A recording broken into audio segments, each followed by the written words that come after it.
You're lying on the floor of your life, staring at the ceiling, wondering how you ended up here. Maybe it was a divorce that ripped your world in half, or a career that crumbled after decades of building, or a betrayal that left you questioning everything you thought you knew about trust. Whatever it was, you're down, and getting up feels impossible right now.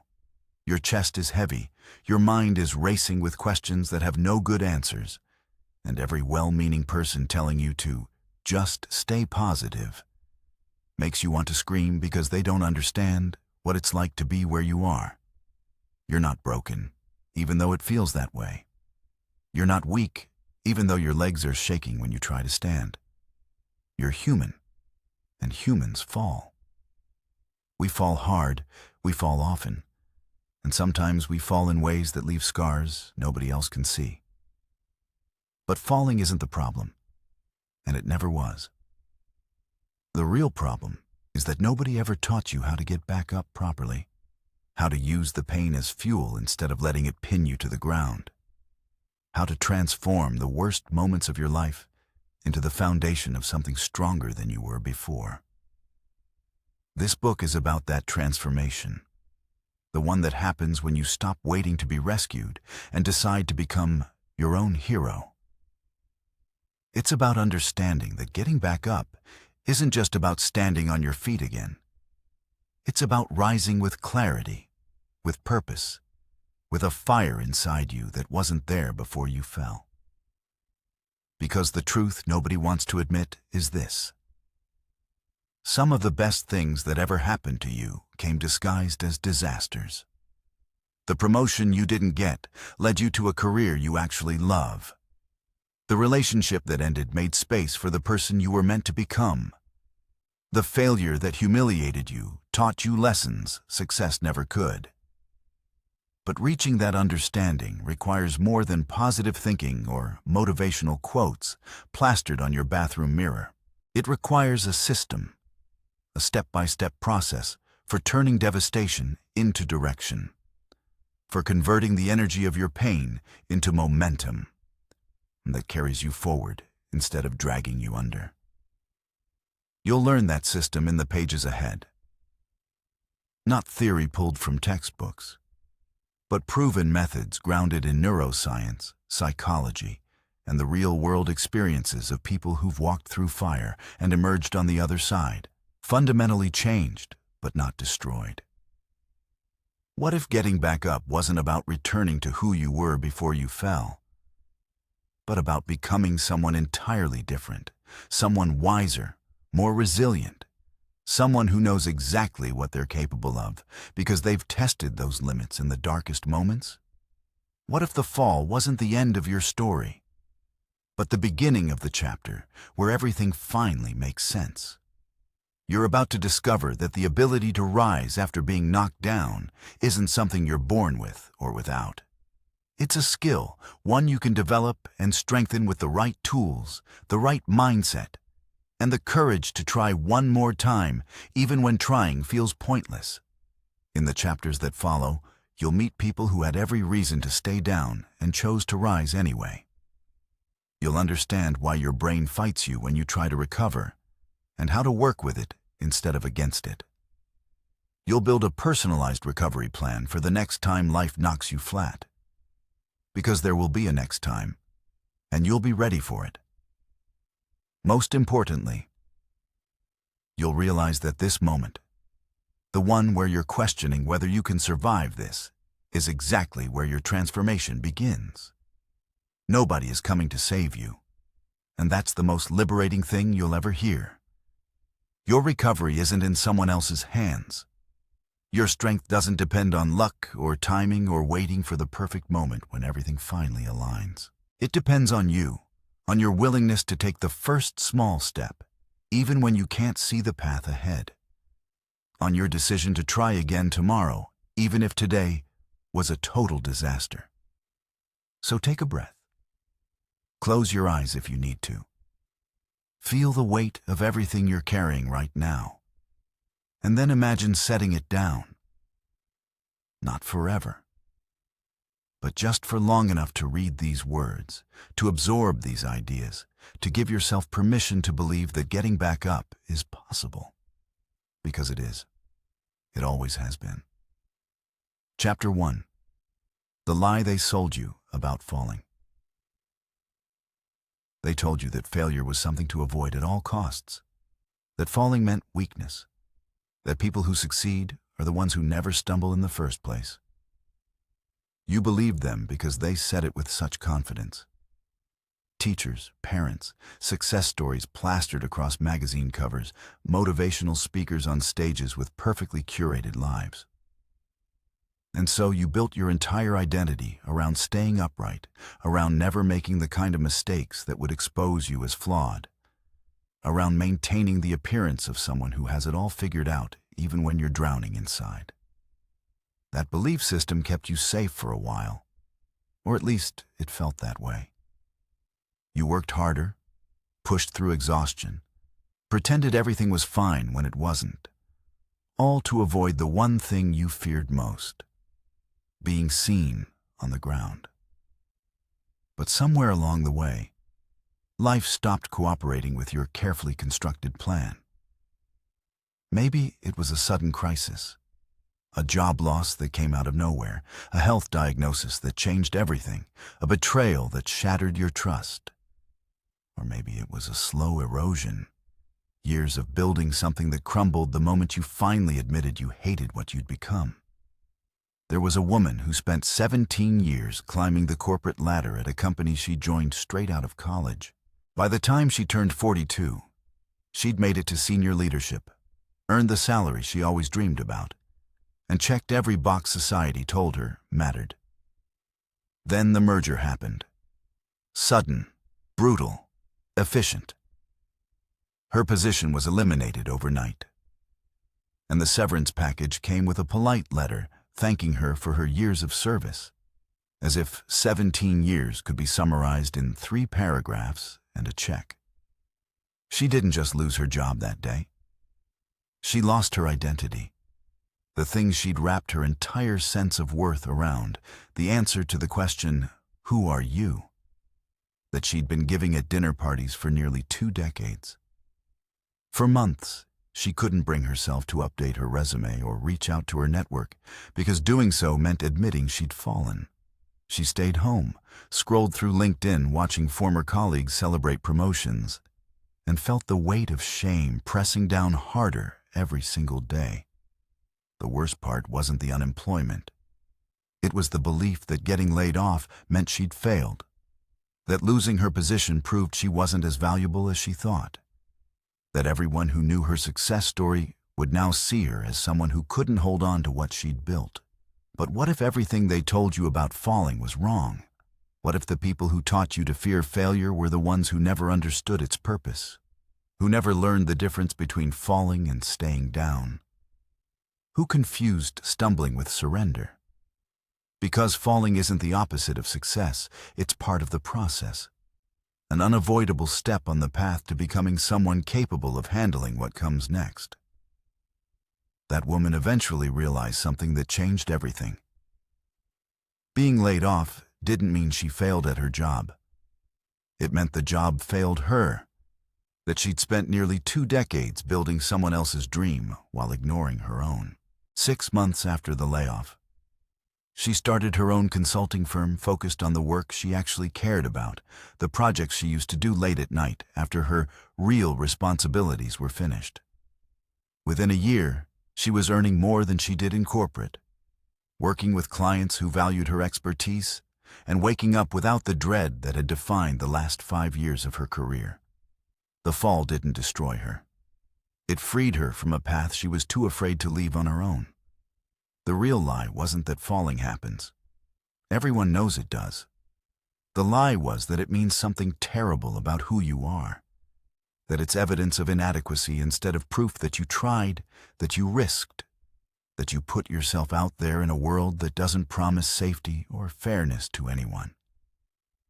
Falling means you're alive, that you haven't given up, that you're still playing the game even when the odds are stacked against you. And the truth nobody wants to say out loud is this: The people who never fall are the ones who never try anything worth doing. Think about the moments in your life when you grew the most, when you became someone fundamentally different from who you were before. Were those moments the easy ones? The days when everything went according to plan and you glided through without resistance? Or were they the times when you had no choice but to face something hard, to push through uncertainty and doubt, to discover reserves of strength you didn't know existed until you needed them? Growth doesn't happen in comfort. It happens in the mess, in the aftermath of collapse, in the space between who you were and who you're becoming. So if falling is inevitable and growth requires it, why do we spend so much energy pretending it won't happen to us? Why do we hide our struggles, fake our victories, and spiral into shame when we can't maintain the illusion anymore? Because we've been taught to see falling as failure, and failure as the end of the story, when in reality, it's just the beginning of the most important chapter, the one where you figure out what you're really made of. You're at that crossroads right now, the place where you get to decide what this fall means. Does it define you as broken? As someone who couldn't handle what life threw at them? Or does it become the turning point, the moment you stopped believing the lies and started writing a different story? One where falling doesn't end you, but reveals you, strips away everything that wasn't real and leaves only what matters. The choice has always been yours, even when it doesn't feel like it. Especially when it doesn't feel like it. In the next chapter, you're going to understand exactly why your brain makes recovery feel impossible, why getting back up takes more than willpower or positive thinking, and how to work with your body's natural responses instead of fighting them. But before we go there, you need to accept this truth. Falling doesn't make you weak. Staying down because you believe the lie does. Chapter 2. Why your brain fights you. When you try to get up, your body knows you've fallen before your mind catches up. The moment disaster strikes, the phone call that changes everything, the email that ends your career, the conversation that destroys your marriage. Your nervous system activates a response that's been hardwired into human biology for hundreds of thousands of years. Your heart rate spikes, your breathing becomes shallow. Stress hormones flood your bloodstream, and your brain shifts into survival mode, shutting down the parts responsible for rational thinking and long-term planning. Because right now, in this moment, the only thing that matters is staying alive. This isn't weakness. This is neuroscience. When you experience a significant loss or failure, your amygdala, the almond-shaped structure deep in your brain that processes fear and emotional responses, takes control. It perceives the fall as a threat to your survival, triggering the same fight-or-flight mechanism your ancestors used when facing predators on the savannah. The problem is that your brain can't distinguish between a physical threat and a psychological one. Losing your job activates the same circuitry as being chased by a lion, even though your life isn't actually in danger. Your body just knows something terrible happened, and it's preparing you to either fight, flee, or freeze until the threat passes. One real-life example is Arunima Sinha, who was thrown from a moving train and lost a leg. A moment like that could have stopped her for life. But her body and mind fought through the trauma. She turned fear into determination and pain into power, becoming the first female amputee to climb Mount Everest. Her brain had to learn to calm the survival response, to switch from fear to focus, and retrain her body to push past limits that once seemed insurmountable. Most people freeze in the face of trauma. They shut down, withdraw, stop making decisions, because their prefrontal cortex, the part of the brain responsible for executive function, problem-solving, and rational thought, goes offline when the amygdala takes over. This is why getting back up feels impossible right after a fall. It's not that you lack courage or resilience. It's that your brain is actively working against you, prioritizing short-term survival over long-term recovery, keeping you in paralysis because movement feels dangerous when every instinct screams that something is wrong. Understanding this changes everything. Your inability to move forward immediately after a setback isn't failure. It's biology. The key is learning how to calm your nervous system and bring back your capacity for clear thinking and deliberate action. Practices like controlled breathing activate the parasympathetic system, signaling to your brain that you are safe enough to start rebuilding. Arunima's journey is a testament to this process. Her ability to mentally and physically overcome trauma was rooted in retraining her mind to work with her body, not against it. She didn't just survive, she transformed. In the next chapters, you'll discover a practical system that turns the energy of your fall into momentum for growth. But first, you had to understand why getting up is hard, not because you're weak, but because your brain is wired to protect you. Chapter 3. The Deep Wound. How falling fractures identity and how to begin healing. You never realize how tightly your identity is woven into your daily life until it's violently ripped away. For someone like Sarah, a woman who climbed the corporate ladder for nearly 2 decades, losing her job was more than a financial blow. It was a seizure of the very core of who she believed herself to be. Sarah had built her mornings around coffee meetings, presentations, and the unspoken thrill of progress. Her titles, her accolades, even her daily routines weren't just about work. They were the threads holding together her sense of worth and purpose. When the layoff swept through like a storm, that fabric unraveled. Suddenly, she was no longer the leader, the provider, the successful professional. She was left staring at a blank page, trying to rewrite a life without the script she once knew so well. The fall wasn't just external. It fractured how Sarah saw herself. And this fracture is what many call identity collapse, a deep psychological wound that feels like losing your reflection in the mirror and not knowing who is looking back. It's a peculiar agony, grappling with both loss and the question of who am I now? But this crisis, as intense and isolating as it can seem, is also the first doorway to healing. Healing begins when you stop trying to force yourself into old roles that no longer fit and instead allow yourself to grieve the loss honestly. It helps to see that identity isn't an unchangeable monolith, but a fluid tapestry.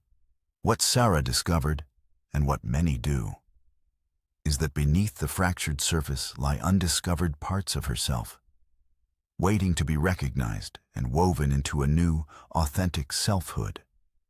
Identity collapse often triggers the brain's stress response system, flooding it with cortisol and adrenaline, powers designed to respond to immediate physical threats, but hijacked now by emotional trauma.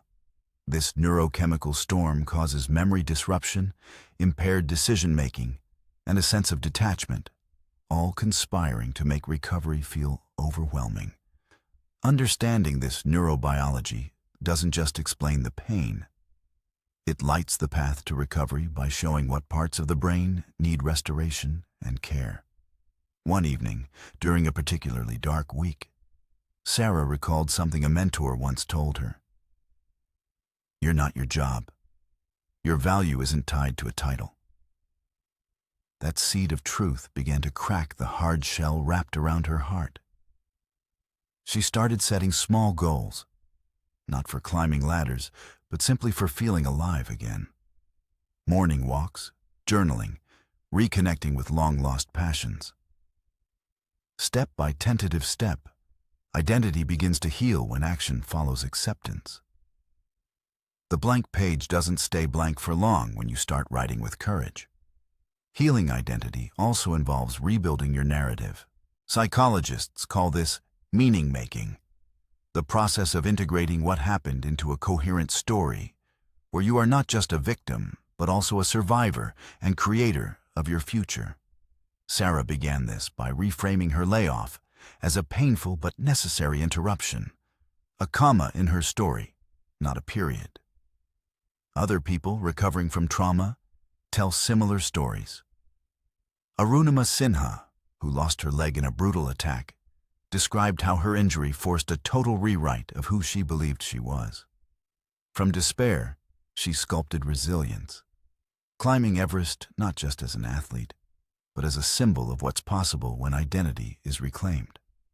This chapter isn't just about loss. It's about the profound journey through darkness toward rediscovery, the science that explains why it's so hard, and the practical hope that it's possible. Coming up next, we'll look at why the brain can sometimes trap you in cycles of negativity and inertia after a fall, and how to break free from those chains. Chapter 4. Invisible Traps. The hidden forces that keep you stuck after falling. The hardest battles after a fall are rarely visible to the outside world. They happen in the quiet moments when you lie awake at night, replaying every mistake, every moment that led to your downfall. They happen when you stand in front of the mirror and don't recognize the person staring back. The invisible traps, fear, shame, guilt, and avoidance, are the mental chains that bind you long after the physical damage has healed. Understanding these traps is the first step toward breaking free. Because once you see them clearly, you can begin to dismantle them, piece by piece. The trap of fear, frozen by the unknown. When Sarah lost her job after 20 years of climbing the corporate ladder, the immediate shock gave way to something more insidious. Fear. Not the sharp, sudden fear of danger, but a creeping, paralyzing anxiety that seeped into every corner of her life. Fear of applying for new jobs and facing rejection. Fear of starting over at an age when she felt she should have it all figured out. Fear of being irrelevant in a world that seemed to move faster than she could keep up. This wasn't just worry. It was a biological response. The amygdala, the brain's alarm center, activated as if Sarah were facing a physical threat. Her body flooded with cortisol and adrenaline, preparing her to fight or flee. But there was no predator to run from, no enemy to fight. So instead, she froze. Fear convinces us that staying still is safer than moving forward. It whispers that trying and failing is worse than never trying at all. But that safety is an illusion. The longer Sarah stayed frozen, the deeper the fear dug its roots, until even the thought of updating her resume felt overwhelming. The trap of shame, the weight of perceived failure. Mark's divorce left him with more than just an empty house. It left him with a crushing sense of shame that followed him everywhere. Shame isn't just sadness or regret. It's the belief that you are fundamentally flawed, that your failure defines your worth as a person. Where guilt says, I did something bad, shame says, I am bad. And that distinction matters because shame doesn't just hurt, it isolates. Mark stopped answering calls from friends. He avoided social gatherings where people might ask about his life. He withdrew into himself, convinced that if people really knew him, they would see what he saw. Someone unworthy of love, success, or happiness. Shame thrives in silence. The more Mark hid his pain, the heavier it became, distorting his perception of reality until he couldn't see past it. Breaking free from shame requires bringing it into the light, acknowledging it, speaking it aloud, and realizing that imperfection is part of being human, not evidence of personal deficiency. The trap of guilt, carrying the burden of what-ifs. Jessica blamed herself for her marriage falling apart. She replayed every argument, every harsh word, Every moment she could have done something differently. Guilt became her constant companion, a relentless voice reminding her of all the ways she had failed. Guilt can be useful when it motivates change. But when it becomes a cycle of rumination, it traps you in the past, unable to move forward. Jessica's brain kept replaying the same scenes, searching for a solution that no longer existed. This is what psychologists call counterfactual thinking, the endless loop of if only that prevents healing. To escape guilt, you must practice self-forgiveness, not by excusing mistakes, but by accepting that you are human, that you did the best you could with the knowledge and resources you had at the time. Growth comes from learning, not from punishing yourself endlessly for not knowing then what you know now. The trap of avoidance. Hiding from pain. When Arunima Sinha lay in a hospital bed after losing her leg, the physical pain was excruciating. But there was another pain beneath it, the emotional agony of accepting that her life would never be the same. Avoidance became a shield. She avoided thinking about her future, avoided talking about her injury, avoided anything that reminded her of what she had lost. Avoidance feels like protection, but it's a cage. Every time you dodge pain, you reinforce the belief that you can't handle it. You delay healing, postpone growth, and stay trapped in limbo between what was and what could be. Breaking this trap requires courage, not to charge headfirst into pain, but to face it gently, in small doses, to sit with discomfort instead of running from it, to grieve what was lost without letting that grief consume your entire identity. Arunima eventually did this, and in doing so, she transformed her tragedy into triumph. These traps aren't signs of weakness. They're natural survival mechanisms turned counterproductive by trauma. But awareness is the key that unlocks the chains. When you recognize these patterns in yourself, you reclaim the power to change them. In the next chapter, we'll explore the inner voice that either lifts you up or tears you down, and how to transform your inner critic into your greatest ally. Chapter 5. Your Inner Saboteur. The voice that keeps you down.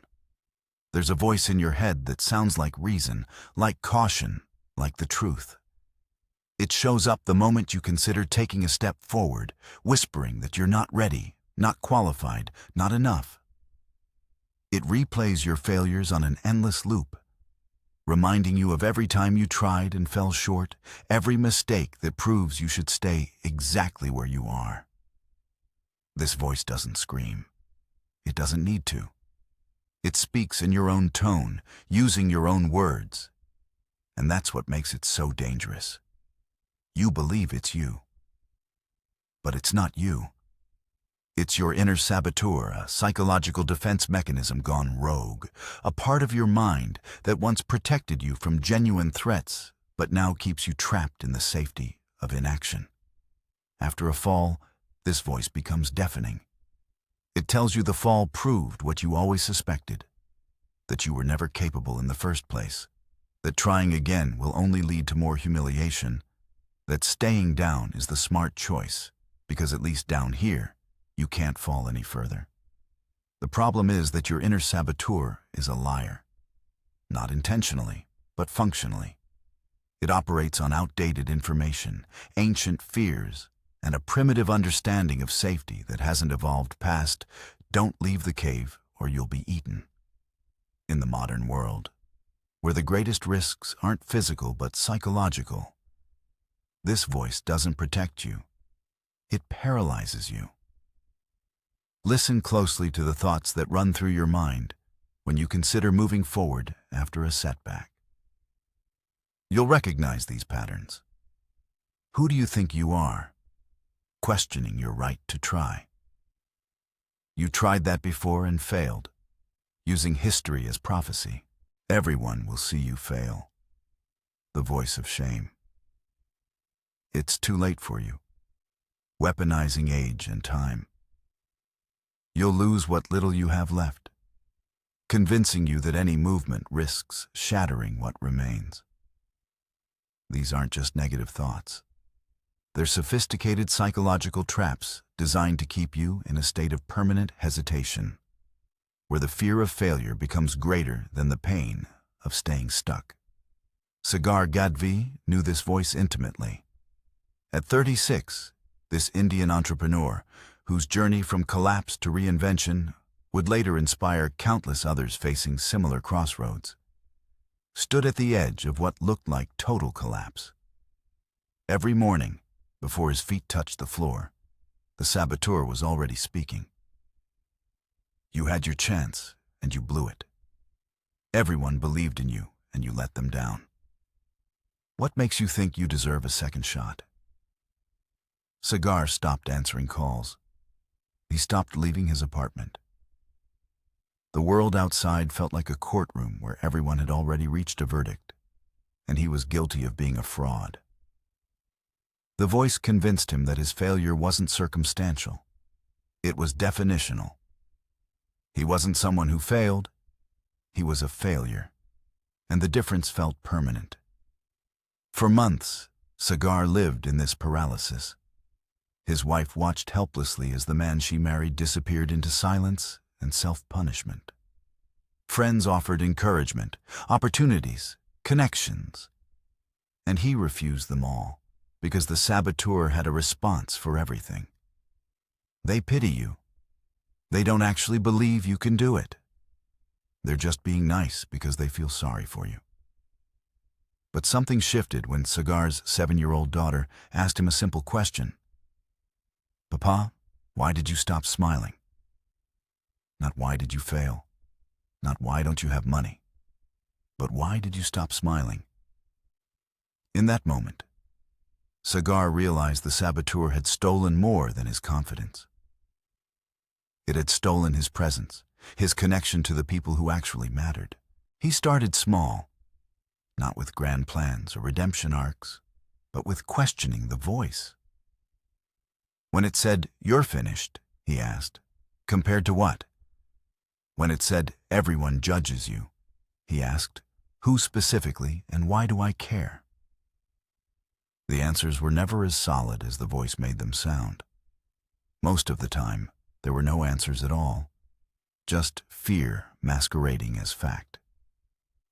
Sagar began externalizing the critic, naming it the ghost, because it haunted him with stories about a past he couldn't change and a future it claimed to predict. Every time the ghost spoke, he acknowledged it.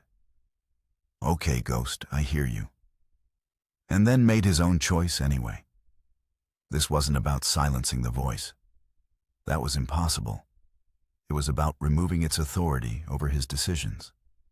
He started a new venture, smaller and more aligned with his actual values, rather than the empire building the saboteur had convinced him was the only measure of worth. The voice screamed through every decision, warning of inevitable failure, mocking his ambitions, reminding him of past mistakes. But Sagar had learned something crucial. The voice gets loudest right before you break through, because its survival depends on your paralysis. Within 2 years, Sagar rebuilt not just his business, but his relationship with himself.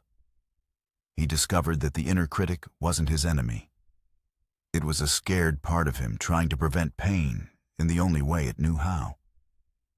And once he understood that, he could thank it for trying to protect him while choosing courage anyway.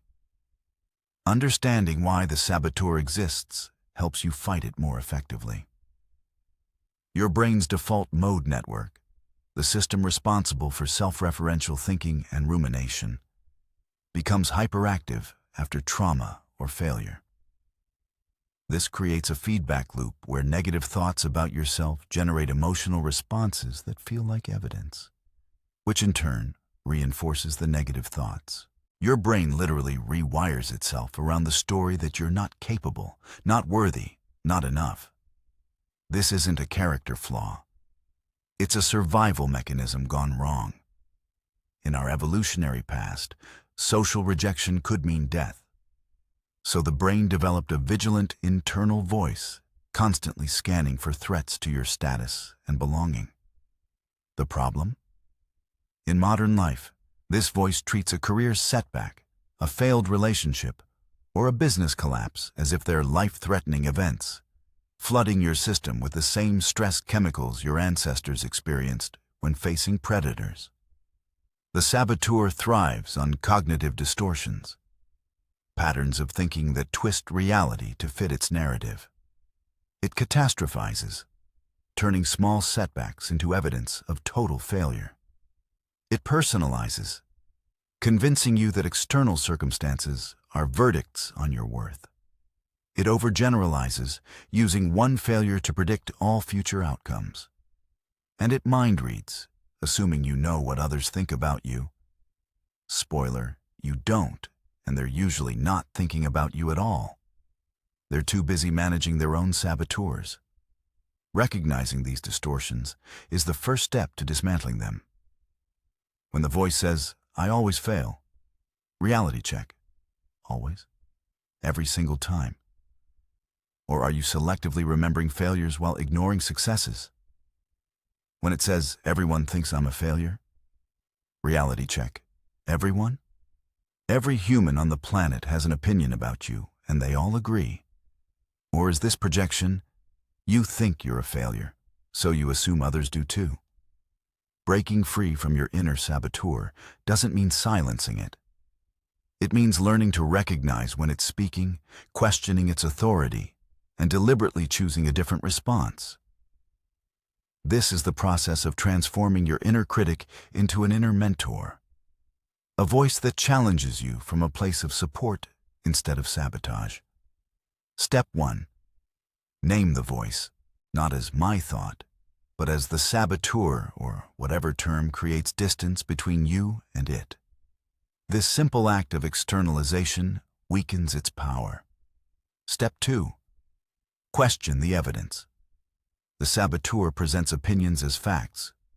Challenge them. When it says, "You'll fail," ask, "How do you know?" Most of the time, it has no evidence, just fear. Step 3. Reframe from a mentor's perspective. What would someone who genuinely cares about you say? The inner mentor doesn't sugarcoat reality, but it reframes challenge as opportunity. "You might fail" becomes, "You might fail, and you'll survive it like you've survived everything else." Your inner dialogue isn't just commentary on your life, it shapes your life. Neuroscience shows that repeated thoughts create neural pathways, literally rewiring your brain to support or sabotage your actions. The more you practice resilience in your thoughts, the more your nervous system learns to handle challenge without shutting down. This isn't positive thinking. It's neural reprogramming. It's choosing to train your mind the way you'd train your body, with repetition, intention, and the understanding that strength builds gradually through consistent practice. After a fall, when you're most vulnerable, the saboteur's voice becomes loudest. It will tell you to stay down, to accept defeat, to protect yourself from further pain by never risking again. But you have a choice. You can listen to the voice that kept you small, or you can cultivate the voice that reminds you of your capacity to rise. In the next chapter, you'll discover why you can't do this alone, and why the people around you either accelerate your recovery or keep you trapped in the very place you're trying to escape. Chapter 5. Your Inner Saboteur. The voice that keeps you down. There's a voice in your head that sounds like reason, like caution, like the truth. It shows up the moment you consider taking a step forward, whispering that you're not ready, not qualified, not enough. It replays your failures on an endless loop, reminding you of every time you tried and fell short, every mistake that proves you should stay exactly where you are. This voice doesn't scream. It doesn't need to. It speaks in your own tone, using your own words. And that's what makes it so dangerous. You believe it's you, but it's not you. It's your inner saboteur, a psychological defense mechanism gone rogue, a part of your mind that once protected you from genuine threats, but now keeps you trapped in the safety of inaction. After a fall, this voice becomes deafening. It tells you the fall proved what you always suspected, that you were never capable in the first place, that trying again will only lead to more humiliation, that staying down is the smart choice, because at least down here, you can't fall any further. The problem is that your inner saboteur is a liar, not intentionally, but functionally. It operates on outdated information, ancient fears, and a primitive understanding of safety that hasn't evolved past, "Don't leave the cave or you'll be eaten." In the modern world, where the greatest risks aren't physical but psychological, this voice doesn't protect you. It paralyzes you. Listen closely to the thoughts that run through your mind when you consider moving forward after a setback. You'll recognize these patterns. Who do you think you are? Questioning your right to try. You tried that before and failed, using history as prophecy. Everyone will see you fail. The voice of shame. It's too late for you. Weaponizing age and time. You'll lose what little you have left, convincing you that any movement risks shattering what remains. These aren't just negative thoughts. They're sophisticated psychological traps designed to keep you in a state of permanent hesitation, where the fear of failure becomes greater than the pain of staying stuck. Sagar Gadhvi knew this voice intimately. At 36, this Indian entrepreneur, whose journey from collapse to reinvention would later inspire countless others facing similar crossroads, stood at the edge of what looked like total collapse. Every morning, before his feet touched the floor, the saboteur was already speaking. You had your chance, and you blew it. Everyone believed in you, and you let them down. What makes you think you deserve a second shot? Sagar stopped answering calls. He stopped leaving his apartment. The world outside felt like a courtroom where everyone had already reached a verdict, and he was guilty of being a fraud. The voice convinced him that his failure wasn't circumstantial. It was definitional. He wasn't someone who failed. He was a failure, and the difference felt permanent. For months, Sagar lived in this paralysis. His wife watched helplessly as the man she married disappeared into silence and self-punishment. Friends offered encouragement, opportunities, connections, and he refused them all because the saboteur had a response for everything. They pity you. They don't actually believe you can do it.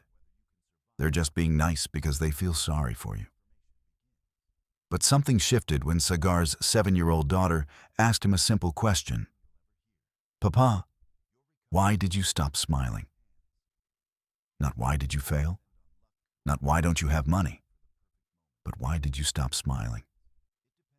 In that moment, Sagar realized the saboteur had stolen more than his confidence. It had stolen his presence, his connection to the people who actually mattered. He started small, not with grand plans or redemption arcs, but with questioning the voice. When it said, "You're finished," he asked, "Compared to what?" When it said, "Everyone judges you," he asked, "Who specifically, and why do I care?"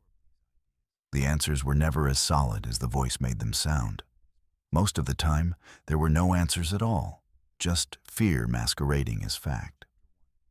Sagar began externalizing the critic, naming it the ghost, because it haunted him with stories about a past he couldn't change and a future it claimed to predict. Every time the ghost spoke, he acknowledged it.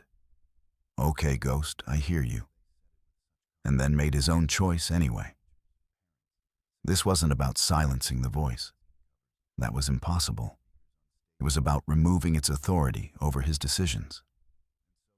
He started a new venture, smaller and more aligned with his actual values, rather than the empire building the saboteur had convinced him was the only measure of worth. The voice screamed through every decision, warning of inevitable failure, mocking his ambitions, reminding him of past mistakes. But Sagar had learned something crucial. The voice gets loudest right before you break through, because its survival depends on your paralysis. Within 2 years, Sagar rebuilt not just his business, but his relationship with himself.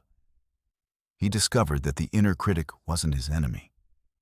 It was a scared part of him trying to prevent pain in the only way it knew how. And once he understood that, he could thank it for trying to protect him while choosing courage anyway. Understanding why the saboteur exists helps you fight it more effectively. Your brain's default mode network, the system responsible for self-referential thinking and rumination, becomes hyperactive after trauma or failure. This creates a feedback loop where negative thoughts about yourself generate emotional responses that feel like evidence, which in turn reinforces the negative thoughts. Your brain literally rewires itself around the story that you're not capable, not worthy, not enough. This isn't a character flaw, it's a survival mechanism gone wrong. In our evolutionary past, social rejection could mean death. So the brain developed a vigilant internal voice constantly scanning for threats to your status and belonging. The problem? In modern life, this voice treats a career setback, a failed relationship, or a business collapse as if they're life-threatening events, flooding your system with the same stress chemicals your ancestors experienced when facing predators. The saboteur thrives on cognitive distortions, patterns of thinking that twist reality to fit its narrative. It catastrophizes, turning small setbacks into evidence of total failure. It personalizes, convincing you that external circumstances are verdicts on your worth. It overgeneralizes, using one failure to predict all future outcomes. And it mind reads, assuming you know what others think about you. Spoiler, you don't, and they're usually not thinking about you at all. They're too busy managing their own saboteurs. Recognizing these distortions is the first step to dismantling them. When the voice says, "I always fail," reality check. Always? Every single time? Or are you selectively remembering failures while ignoring successes? When it says, "Everyone thinks I'm a failure," reality check. Everyone? Every human on the planet has an opinion about you, and they all agree? Or is this projection, you think you're a failure, so you assume others do too? Breaking free from your inner saboteur doesn't mean silencing it. It means learning to recognize when it's speaking, questioning its authority, and deliberately choosing a different response. This is the process of transforming your inner critic into an inner mentor, a voice that challenges you from a place of support instead of sabotage. Step 1. Name the voice, not as my thought, but as the saboteur, or whatever term creates distance between you and it. This simple act of externalization weakens its power. Step 2. Question the evidence. The saboteur presents opinions as facts. Challenge them. When it says, "You'll fail," ask, "How do you know?" Most of the time, it has no evidence, just fear. Step 3. Reframe from a mentor's perspective. What would someone who genuinely cares about you say?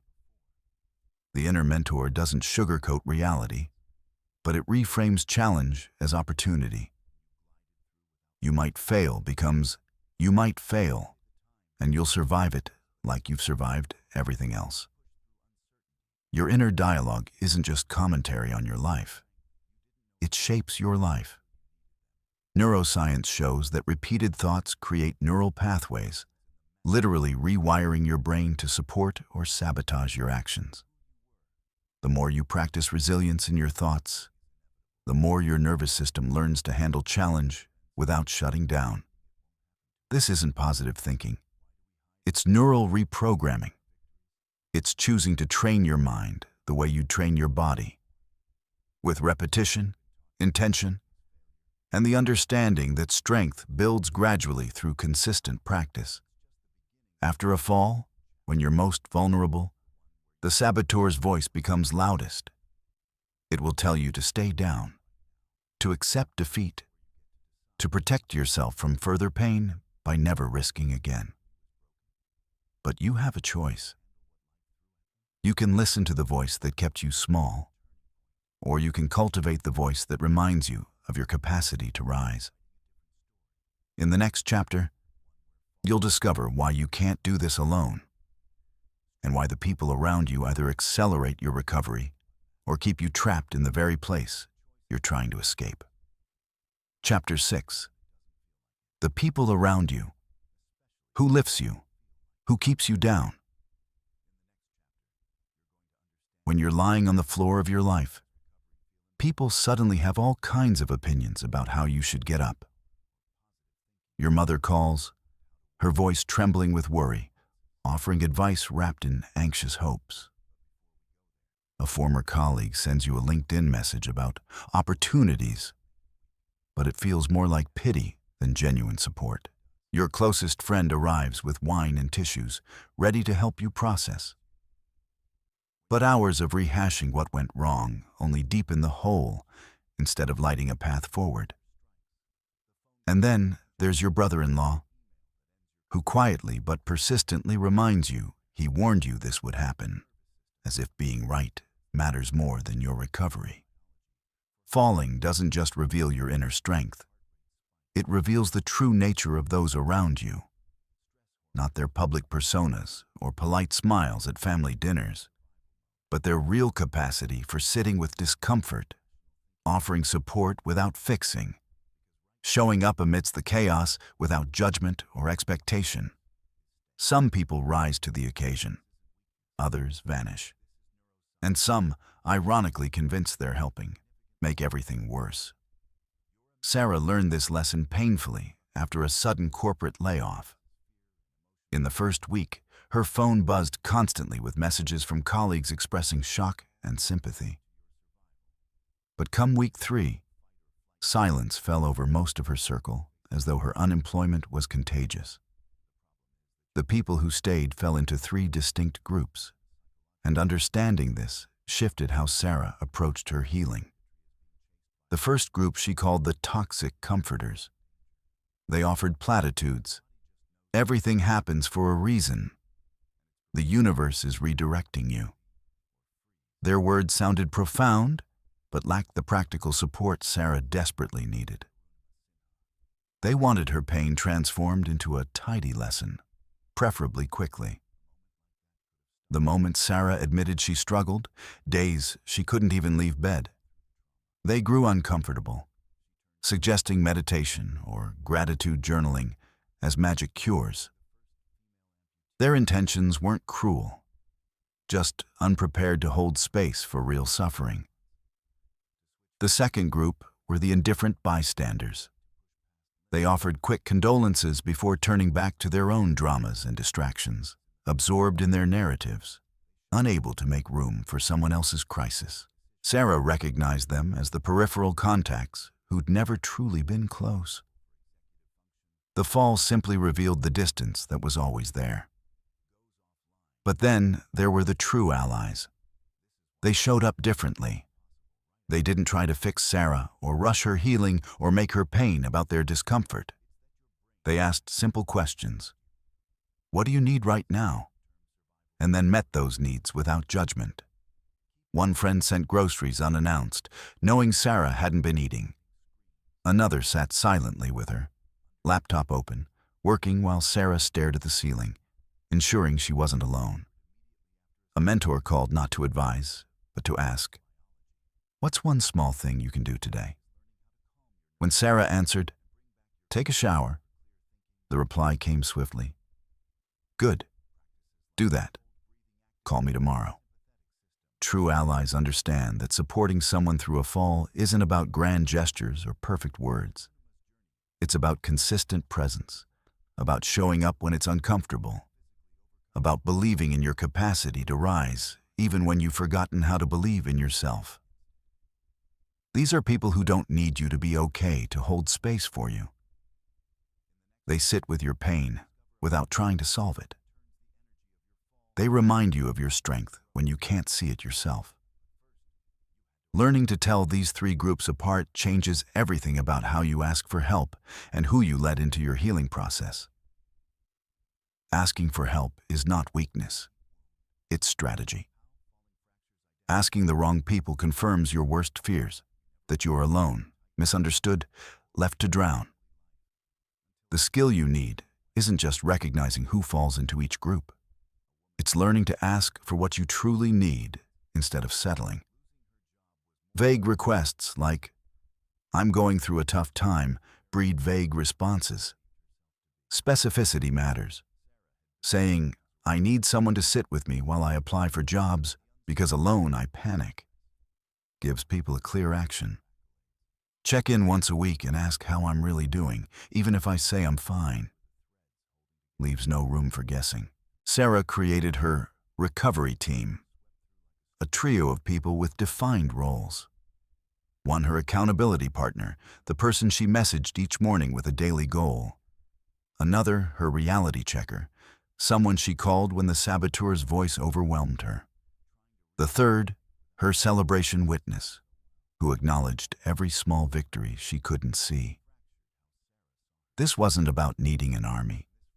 It was about being intentional with her support instead of hoping the right help would magically appear. But here's the hardest truth. Sometimes, the people you love most are the ones you need distance from during recovery. Not because they are bad, but because their presence anchors you to the stuck version of yourself you're trying to escape. Like your college roommate who still treats you like a reckless kid, your anxious mother who feeds your fears, or the friend who bonds with you over shared victimhood and resents your growth. Setting boundaries with loved ones feels like betrayal, especially when you're raw. But protecting yourself isn't cruelty. Saying, "I need space right now," or "I can't discuss this with you," or "I love you, but your advice isn't helping," is self-preservation. True supporters respect boundaries. Those who don't were never truly in your corner. You can't outsource healing. No amount of support will save you if you don't do the internal work. The right people amplify your efforts, remind you of your strength, and create space for you to be messy while figuring it out. But they can't want your recovery more than you. They can only hold the rope steady while you climb. In the next chapter, you'll learn how to build mental armor so the next fall doesn't shatter you as this one did. Because resilience isn't avoidance of pain. It's learning to meet it head on. Chapter 7. The power around you. Who lifts you and who keeps you down. You can do everything right. Heal your mind, confront your fears, rewrite your story, and still feel yourself sinking.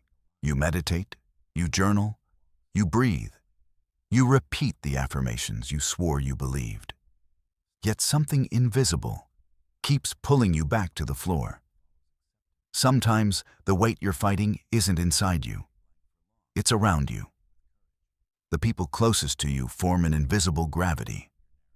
They orbit your life with their own fears, hopes, projections, and expectations, tugging at your direction in ways you rarely notice until it's too late.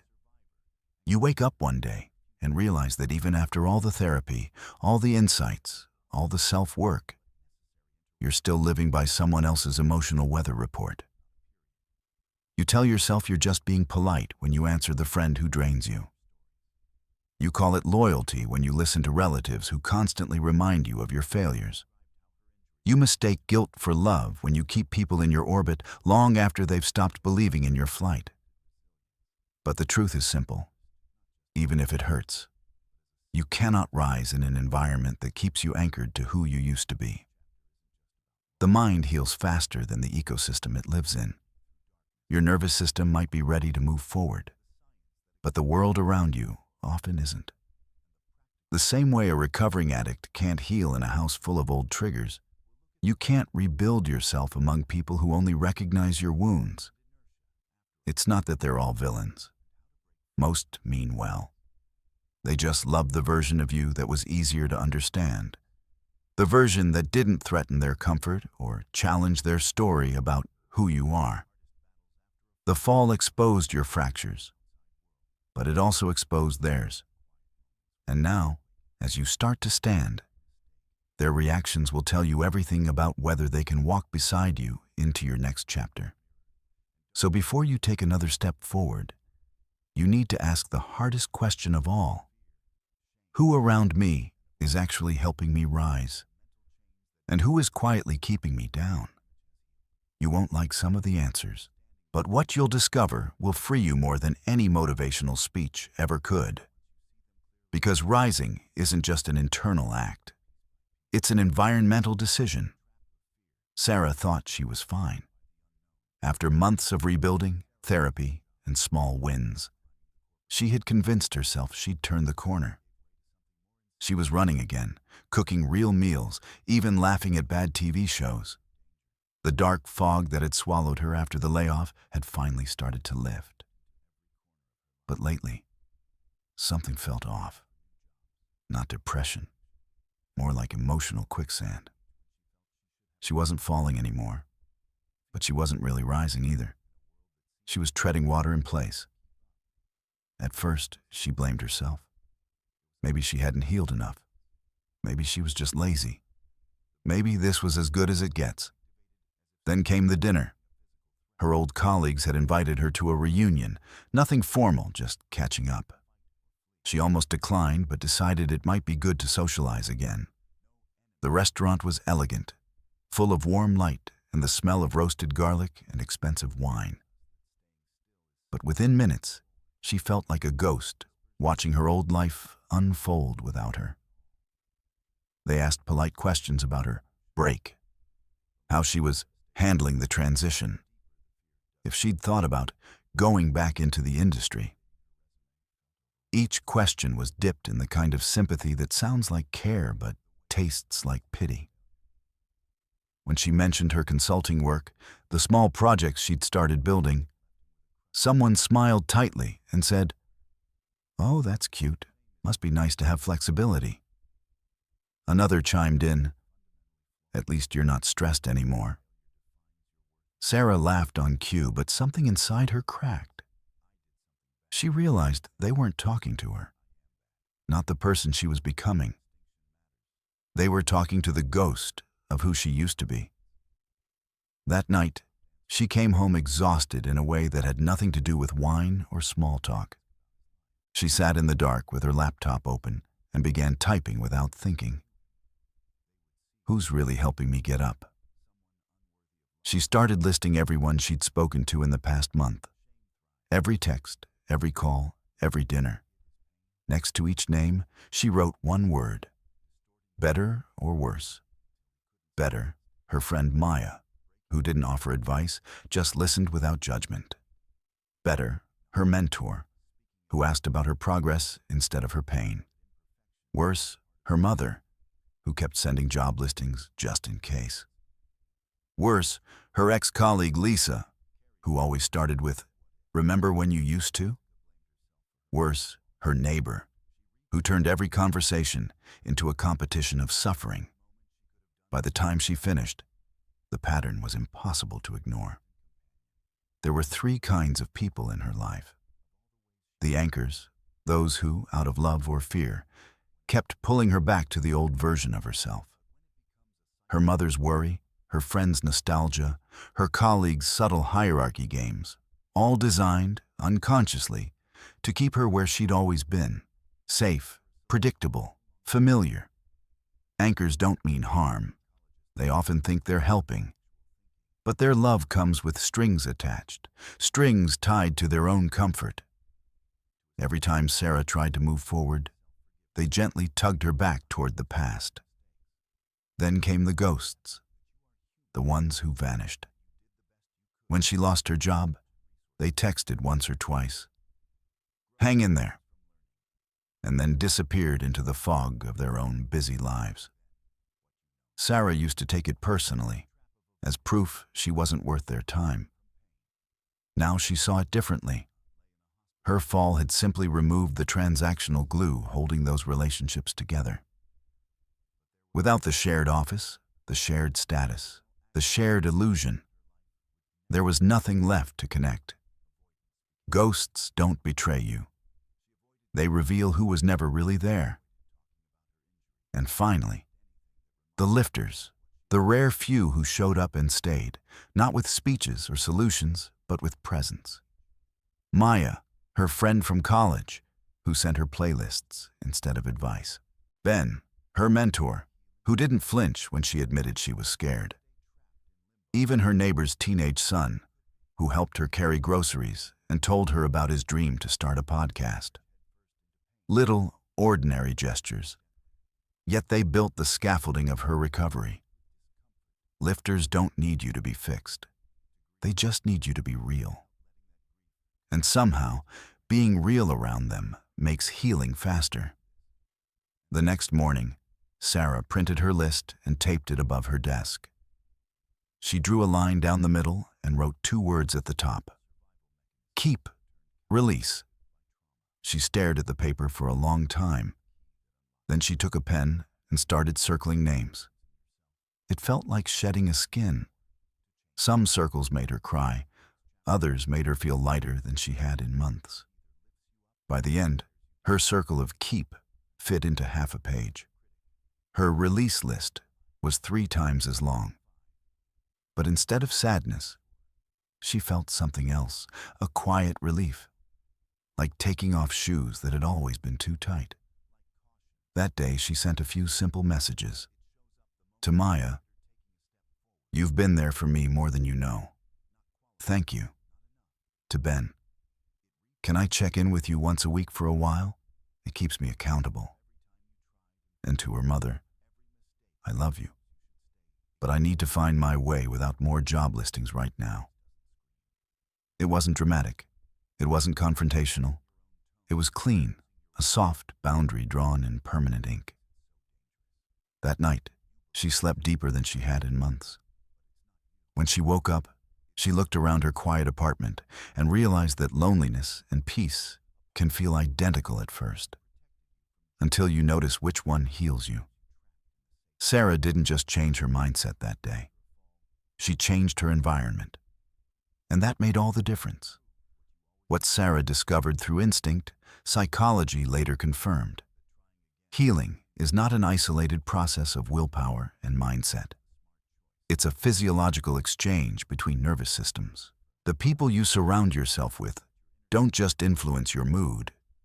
They shape your biochemistry, your perception of safety, and your capacity to rise again. And the science behind that truth is both fascinating and liberating. What Sarah discovered through instinct, psychology later confirmed. Healing is not a solitary act of willpower, nor is it just a matter of mental discipline. It's a biological dialogue between nervous systems. The people around you don't just influence your emotions. They actively shape the chemistry of your recovery. Your heartbeat, your breathing rhythm, even your hormone levels respond to the emotional atmosphere of those you spend time with.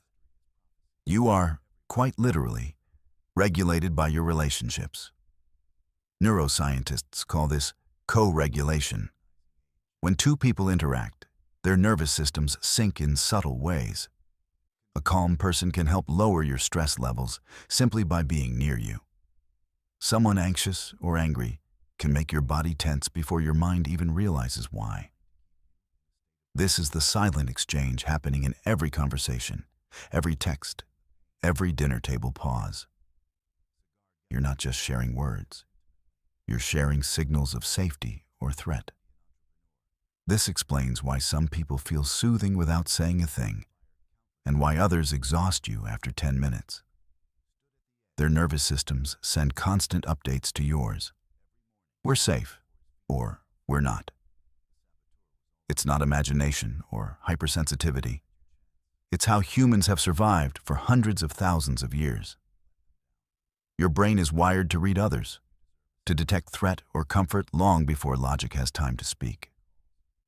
Back when our ancestors lived in small tribes, safety depended on belonging. If the tribe was calm, you were calm. If the tribe panicked, you panicked too. Those instincts never disappeared. They just moved into our modern relationships, into families, offices, and friendships. When you fall, the tribe's reaction still defines whether your nervous system believes you're safe to rebuild or still under attack. That's why recovery rarely works in isolation. You can meditate every morning, write affirmations, and still stay stuck if your environment constantly signals danger. If the people around you live in chronic anxiety, gossip, or criticism, your brain learns to mirror that energy. Mirror neurons, the tiny circuits that allow empathy, are double-edged. They help you feel connection, but they also make you absorb other people's stress like a sponge. Think about what happens when you spend a day with someone pessimistic. You start echoing their tone, matching their size, finding problems where you saw none before. Or when you talk to someone grounded and calm, even over a short call, your breath slows, your voice softens, your chest feels less tight. This is not coincidence. It's physiology. And yet, there's another layer most people miss. Humans don't like change, even when it's for the better. Psychologists call this social homeostasis, the unconscious drive for stability within a group. When you start to heal, to grow, to rise after a fall, you disrupt that balance. The people around you, even those who love you, sense the shift. Sometimes they celebrate it, but often they resist it, not out of malice, but because your change threatens their equilibrium. Your growth forces others to confront their stagnation. If you, once broken, begin to rebuild, they must face the question, what's stopping me? And not everyone wants to face that. So they pull you back, softly or sharply, into the version of yourself if they find most manageable. The wounded, cautious, predictable you. They call it caring. They call it realism. But beneath it lies fear. Fear of being left behind, of losing connection, of being asked to change too. The paradox of empathy is that love can become a leash. The same people who held you when you fell can hold you down when you start to rise. They worry about you. They warn you not to rush into things. They tell you to be careful this time. It sounds like protection, but it's really projection. Their fear dressed up as concern. The nervous system hears the subtext. Danger. Slow down. Stay small. Don't move too far from the pack. You might even feel guilty for wanting more, for wanting to climb when others are content to sit. But guilt doesn't always mean you're wrong. Sometimes it means you're outgrowing your cage. Understanding this helps you see your relationships clearly. You stop labeling people as good or bad and start noticing what their presence does to your body. Does your stomach tighten when they speak? Do your shoulders drop when they listen? That's the data your nervous system has been collecting all along. The body knows before the mind admits it. Recovery begins to accelerate the moment you align your environment with your healing. It's not about cutting everyone out or living in isolation. It's about recalibrating, finding the people whose nervous systems speak the same language of safety, curiosity, and calm. When you're surrounded by those who live in alignment, your own healing becomes easier, almost automatic. You stop fighting for equilibrium because you're finally in an ecosystem that sustains it. Sarah didn't need a new personality or a new set of motivational quotes.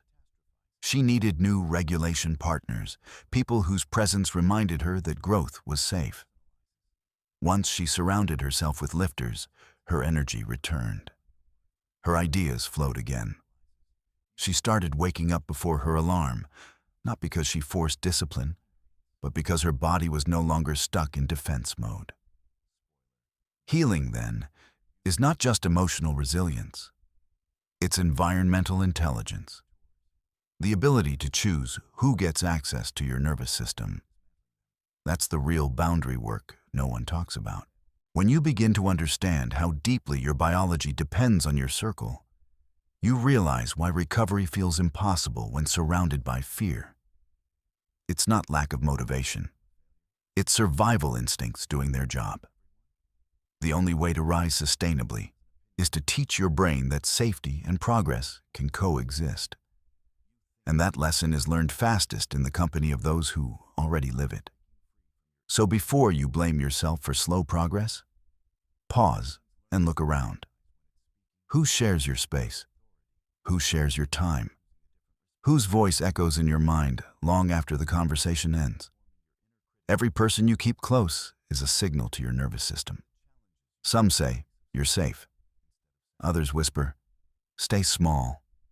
Choose carefully. The body is listening. Every fall redraws the map of your relationships. People who once seemed steady start to drift. Others you barely noticed quietly step forward. It's not random. Crisis is the world's most honest filter. It strips away performance and leaves only truth. When the noise fades, you begin to see patterns. Who shows up, who vanishes, and who tries to keep you exactly where you are. The first group are the ones who mean well, but make things worse. The toxic comforters. They arrive with soft voices and reassuring cliches. Everything happens for a reason, they say. This is just a test. You'll see why it had to happen. Their words sound warm, but they carry a hidden message. Please recover quickly so I can stop feeling uncomfortable. They're not malicious. They're simply afraid of your pain. They need you to be okay, because your suffering threatens their illusion that life is predictable. Your vulnerability touches something in them they don't want to face, so they wrap it in platitudes and call it positivity. The toxic comforter doesn't sit with you in silence. They fill the space with borrowed wisdom, hoping noise will drown out discomfort. They might tell you to focus on the bright side, when what you really need is permission to grieve. They'll send you motivational quotes instead of asking how you slept. Deep down, they care. But their care is self-protective. They empathize just enough to feel generous, not enough to risk being changed by your truth. Spending time with them leaves you feeling strangely unseen, like crying in a room full of mirrors that only reflect someone else's smile. Then there are the indifferent bystanders, the ghosts who fade out of your story without a scene. They mean even less harm than the comforters, but their absence stings in a quieter way. They send one message after your fall, maybe two. Thinking of you. Hope things work out. Then nothing. Your name vanishes from their feed. Your number slides down their contact list.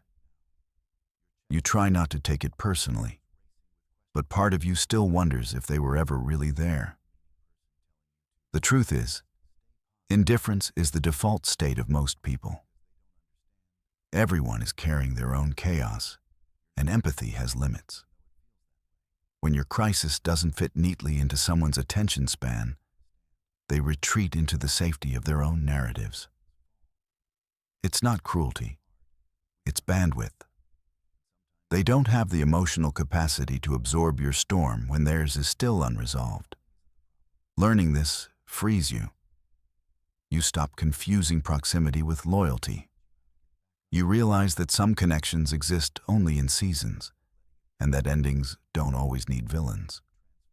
But the third group, the lifters, are different. They show up when everyone else disappears. They don't need you to perform strength. They don't flinch at your silence or rush to fix it. They're the ones who sit next to you without speaking, who drop off food without asking what you want, who text, "No need to reply," and mean it. Their compassion is quiet but sturdy. They give you space to be unfinished. Lifters are rare because their empathy is grounded, not dramatic. They've walked through their own fires and learned not to fear the smoke. Their calm nervous systems teach yours that safety still exists. They don't demand your gratitude or your progress. They simply hold the rope while you climb. In their presence, healing doesn't feel like a performance anymore. It feels like breathing again. You'll know them by how your body reacts. Around lifters, your shoulders drop. Your sentences get longer, your laughter comes back. Time moves differently. There's no pressure to fill it, no obligation to impress.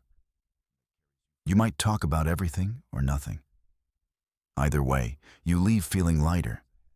They don't drain you, they recalibrate you. Sarah began to recognize this pattern everywhere. Her mother's anxious love belonged to the first group, smothering comfort that came from fear.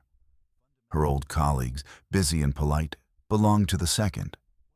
But the few who remained, like her mentor Ben and her friend Maya, were lifters in the truest sense. They didn't lecture or analyze. They asked real questions, and they listened for real answers. When she stumbled back into self-doubt, they didn't try to drag her up. They simply reminded her that she'd stood before and would stand again. Understanding these three archetypes changed everything. Instead of judging people for what they couldn't give, she started observing what her body told her after each interaction. Did she feel open or closed, energized or empty, grounded or shaky? The data was consistent. Her body was more honest than her loyalty had ever been. Once you see the pattern, you can't unsee it. Every conversation becomes a mirror reflecting who you were and who you're becoming. Some people feed the part of you that wants to stay small, others feed the part that's ready to rise. And when you notice which is which, choice returns. You stop blaming the world for keeping you down and start curating the world that helps you stand. It doesn't mean exiling everyone who ever failed you. It means clarity. You learn to thank the comforters for their concern without absorbing their fear. You learn to release the bystanders without resentment. And you learn to invest in the lifters, not because they're perfect, but because they believe in your becoming even when you forget how to. The lifters remind you of something essential. You don't have to heal alone. They don't carry you. They walk beside you until you remember how to move. They prove, through small acts repeated over time, that connection is not dependency. It's medicine. And sometimes, the most radical thing you can do for your recovery is to let yourself be helped. When you start to build a circle of lifters, your world begins to shift almost imperceptibly. You wake up one morning and notice that your thoughts are gentler, your breath steadier.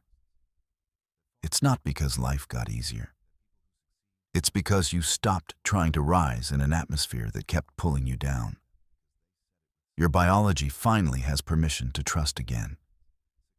This is the first real turning point after the fall.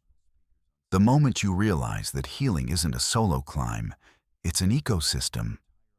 And like any ecosystem, it thrives only when every element, including the people you allow inside it, supports life.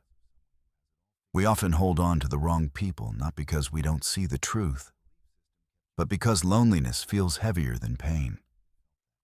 The human brain is wired to fear isolation. To your nervous system, being left out of the group once meant death. That ancient alarm still rings today whenever you distance yourself from someone, even if that person drains you. Familiarity feels safe, even when it hurts. You tell yourself, they've always been there, confusing history with harmony. Childhood patterns also play a role. Many of us learned that love must be earned, that peace only follows sacrifice. So we keep giving, hoping someone will finally notice our effort and stay. But staying attached to the wrong people doesn't preserve love. It delays healing.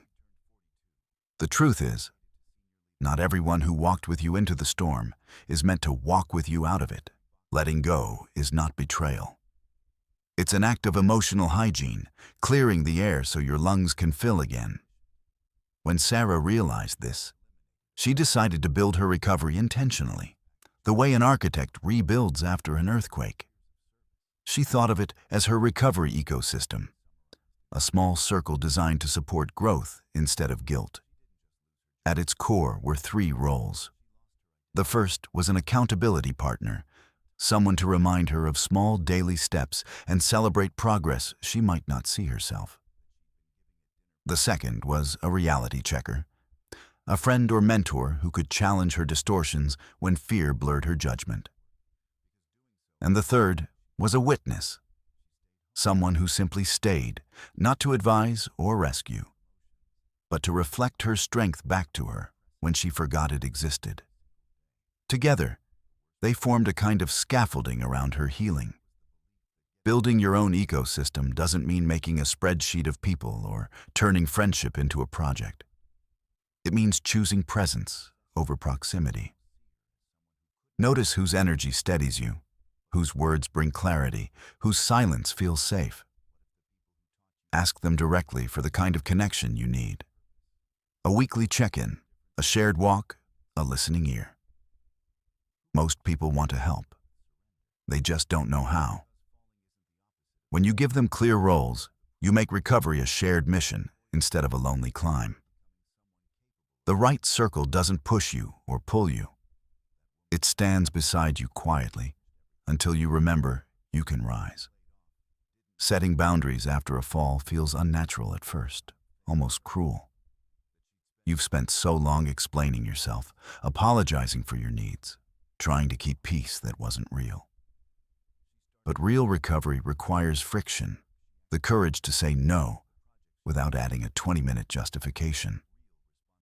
Guilt shows up immediately, whispering that you're selfish or ungrateful.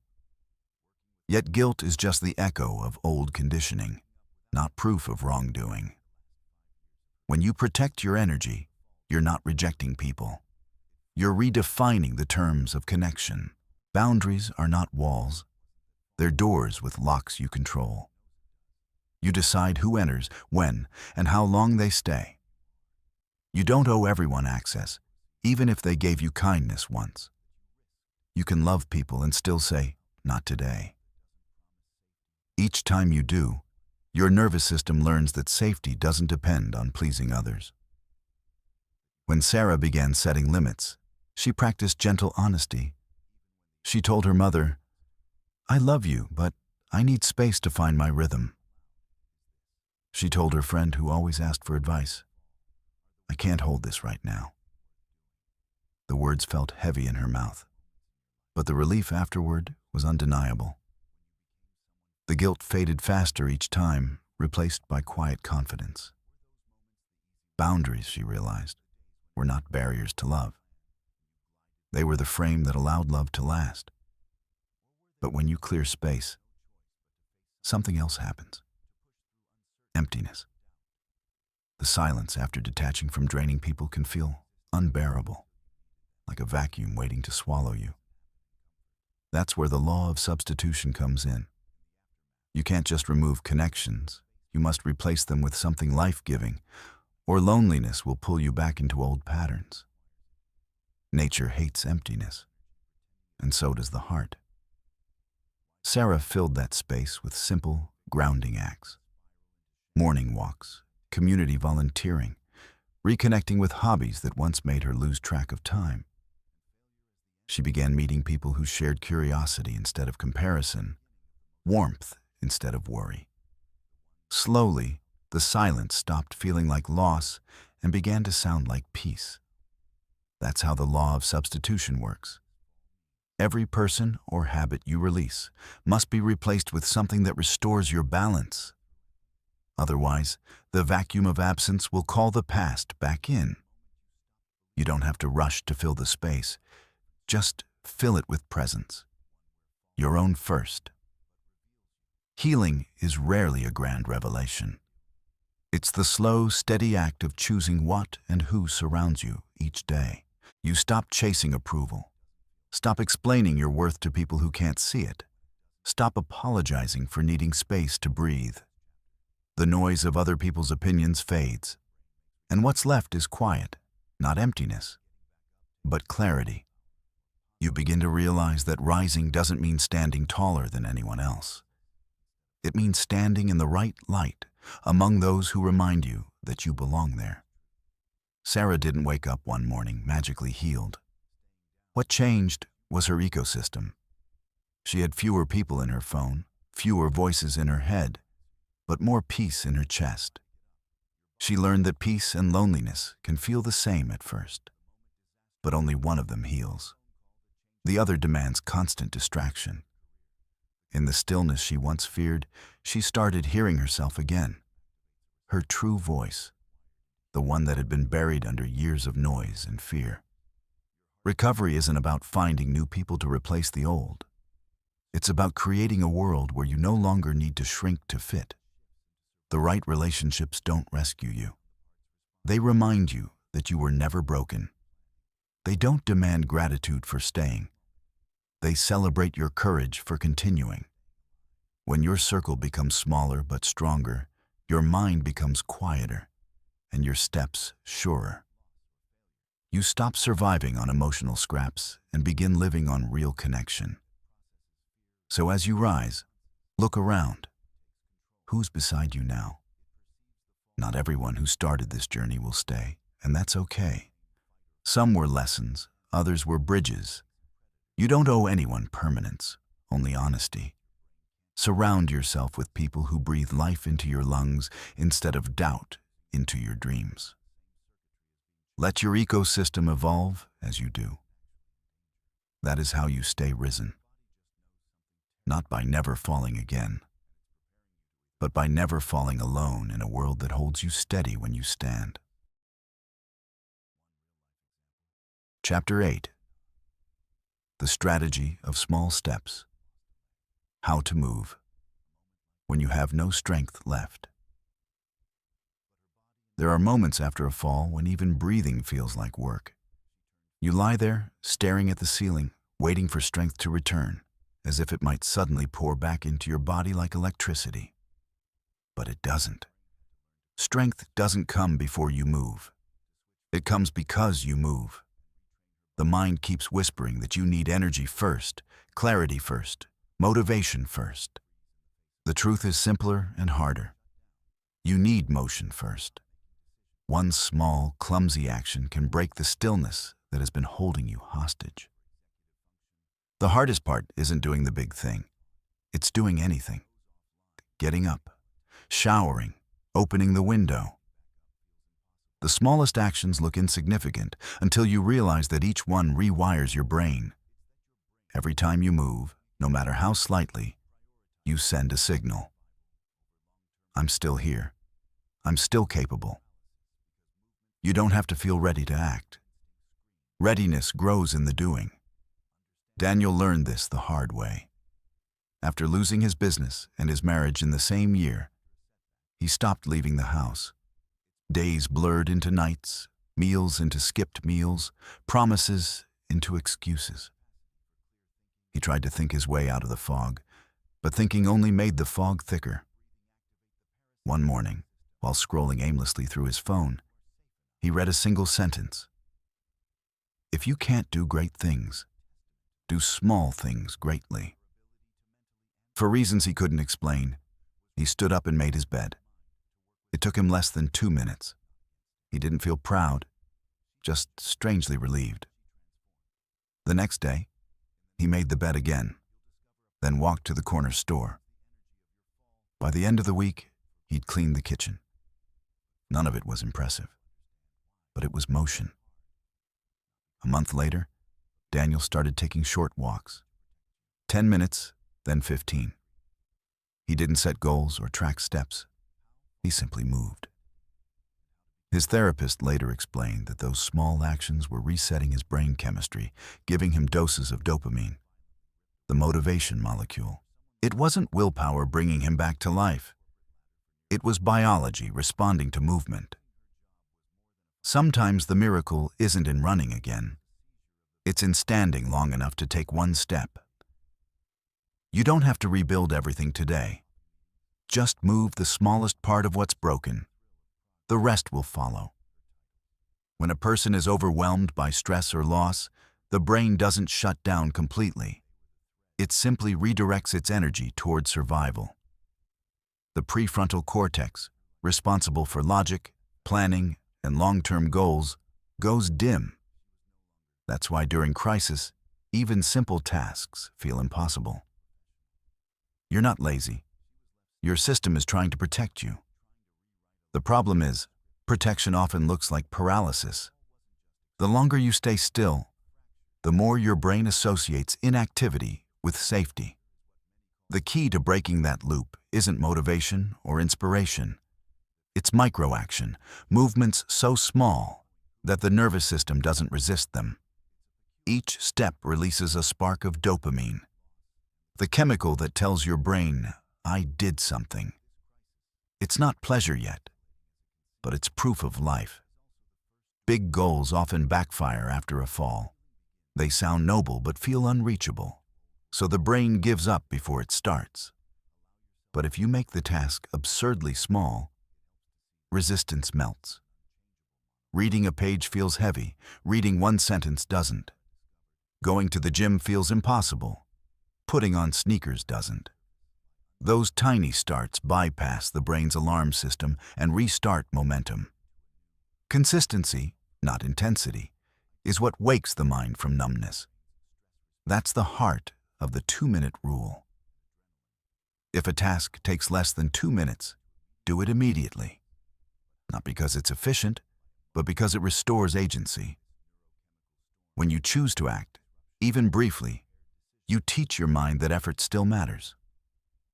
Over time, the line between too small to count and enough to change disappears. 2 minutes of stretching led to 10. One email becomes a morning of work. One deep breath opens space for another. The body moves first, the spirit follows. Try it when you feel stuck. Don't think, just start the smallest possible version of the thing you've been avoiding. If you can't write, open the document. If you can't clean, pick up one item. The goal isn't completion, it's contact. Each time you act, the message grows louder. Movement creates strength, not the other way around. Progress, after a fall, isn't measured in leaps. It's measured in whispers, in the quiet proof that you're still capable of motion. One of the simplest ways to make that visible is to start a micro-victories journal. At the end of each day, write down 3 small things you managed to do. They don't have to be impressive. I got out of bed. I opened the window. I answered one message.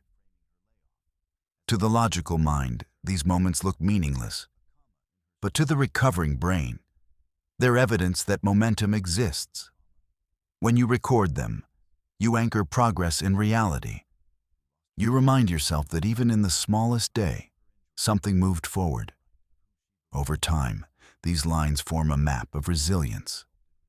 A record of all the days you thought you were failing but were, in truth, rebuilding quietly. Sarah started her own list during the darkest weeks. At first, it looked empty. 1 line, then 2. After a while, the pages filled with small acts that once felt impossible. Took a walk, cooked soup, called Maya. Reading back, she saw the pattern. The days that felt wasted were the days her healing had actually begun.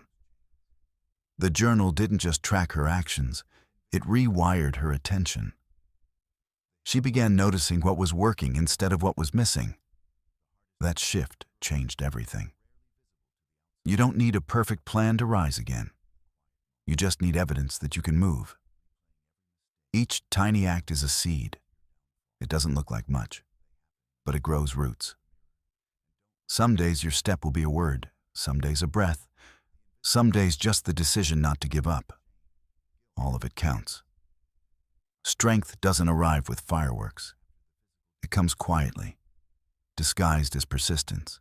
Tiny steps rebuild momentum, one small move at a time. That's how you rise again. There is a quiet power in realizing that movement itself is medicine. You don't wait for clarity. You create it in motion. Each time you do something small, you tell your brain that safety and action can exist together. Over time, that message becomes instinct. The weight on your chest doesn't vanish overnight, but it becomes lighter because you're no longer frozen beneath it. That's how recovery really happens, not in the grand moments of triumph, but in the steady rhythm of small, repeated victories. Sarah used to believe that success meant doing everything perfectly, all at once. Now she knows it's the opposite. Real strength is built in fractions, 2 minutes of effort, one decision to keep going, one moment of honesty instead of avoidance. She still has hard days, but they don't own her anymore. When she feels the old heaviness return, she doesn't wait for motivation. She makes her bed. She writes one line. She breathes and moves. Those tiny acts are the bridge between collapse and life. You don't have to rebuild the whole structure of your world today. Just find one hinge that still moves and start there. Every motion, however small, is a vote for the version of you that refuses to stay down. In time, the steps you once thought were meaningless will become your ladder out. Rising again isn't about speed or spectacle. It's about direction, forward, always, even if it's just an inch at a time. Chapter 9. How to Rise Again. Applying the FALL system. The first fall always feels like the end. The second feels like betrayal. When life knocks you down again, after everything you've already overcome, it shakes not only your body, but your faith in progress. You remember the last time, how long it took, how deep it went, how much strength it cost. The fear is sharper because it carries memory. But resilience is not about avoiding another fall. It is about learning to rise differently. Falling again does not mean starting over. It means walking the same path with new awareness. The second descent reveals what the first one hid. How fragile strength can be, and how renewal must come from something deeper than optimism. What matters most is not how many times you fall, but how you rise when you already know what pain feels like. Emma Landa knows that truth better than most. Her story was told in the ASCO Foundation podcast, Your Stories, Conquering Cancer. She was only 18 when she first heard the word that would divide her life into before and after. Cancer. Months of treatment followed. The weight loss, the sterile smell of hospitals, the blur of fear and exhaustion. She survived. For a while, survival was her whole identity. Everyone called her brave. She smiled, nodded, tried to believe it, and kept moving forward. Years later, the illness returned. The same diagnosis, the same dread, but this time with the cruel familiarity of déjà vu. Emma later said that the second time was almost worse. Not because the disease was stronger, but because she knew exactly what awaited her. The pain, the procedures, the waiting. But she also knew one thing she hadn't before: how to do it better. She allowed herself to be scared, to cry, to stop pretending she was fine. She reached out for help instead of carrying everything alone. During treatment, she began documenting her days, not as a motivational diary, but as a record of honesty. Some entries were a single sentence. I'm tired. I'm scared. I'm here. Others described moments of light, a nurse's joke, a friend's message, the taste of coffee after weeks without appetite. Her words became small anchors in the chaos, reminders that even fear can coexist with life. When remission came again, Emma chose to share her story publicly. Her voice in that podcast is calm, reflective, steady. The second time, she said, I knew what was coming. It was almost worse. But there's one advantage. You know how to do it better. That single line captures what true resilience means. Not denial, not false positivity. Just the quiet wisdom of someone who has met fear twice and still decided to live fully. Emma's experience is a real story of strength, not the loud, heroic kind, but the kind built from awareness and acceptance. It shows that recovery is not a straight line, and that courage does not mean absence of fear. Her journey reminds us that the second fall doesn't erase the first victory. It deepens it. It transforms survival into understanding and pain into clarity. Emma's story reflects something universal, the pattern behind every recovery, no matter how different the circumstances. People who rise after pain often move through the same sequence, even without realizing it. It begins with allowing emotion instead of resisting it. Then comes reflection, the search for meaning and control in what remains. After that, learning begins, seeing not only what was lost, but what was gained in understanding. And finally comes movement, the quiet decision to act again, to rejoin life, to start something new. That rhythm exists in every story of resilience. It can be found in those who rebuild after illness, heartbreak, loss, or failure. It is not a method, but a natural process of the human mind and body trying to find equilibrium again. Observing this pattern led to the creation of a framework that helps make sense of what recovery already knows how to do. The FALL system. FALL stands for Feel, Analyze, Learn, Launch. It's not about suppressing pain or rushing to solutions. It's about following the organic movement that turns breakdown into growth. Feel, allow emotions to exist without judgment. Analyze. Look at the reality with calm honesty and separate what can be controlled from what cannot. Learn. Draw meaning from what happened. Find the insight hidden within the loss. Launch.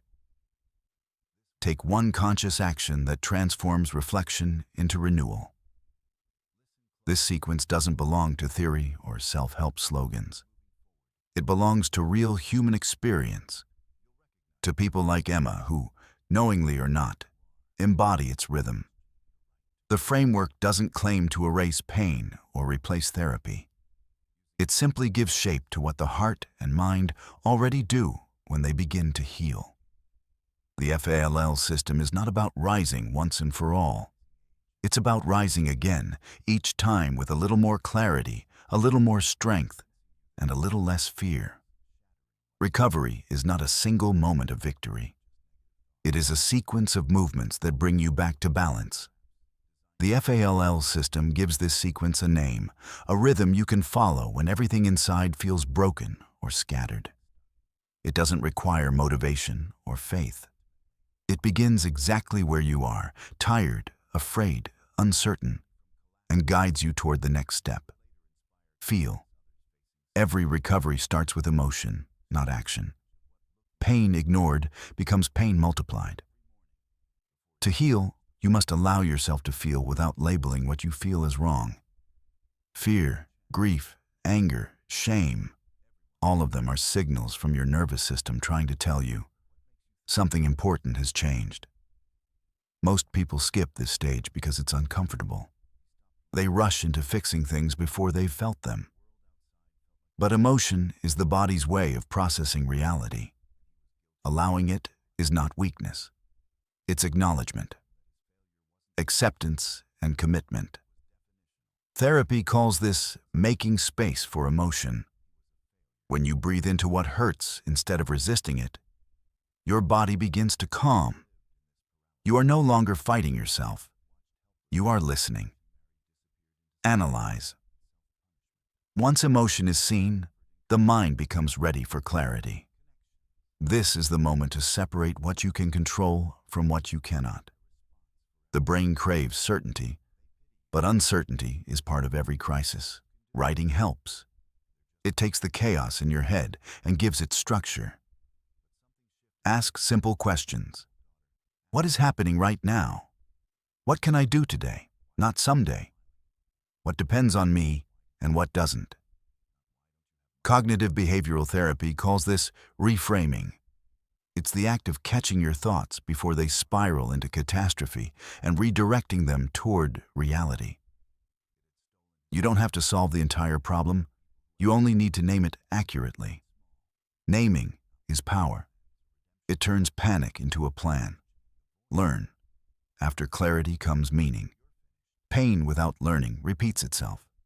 Pain understood transforms. This is the phase where growth begins, not because the experience was good, but because it became useful.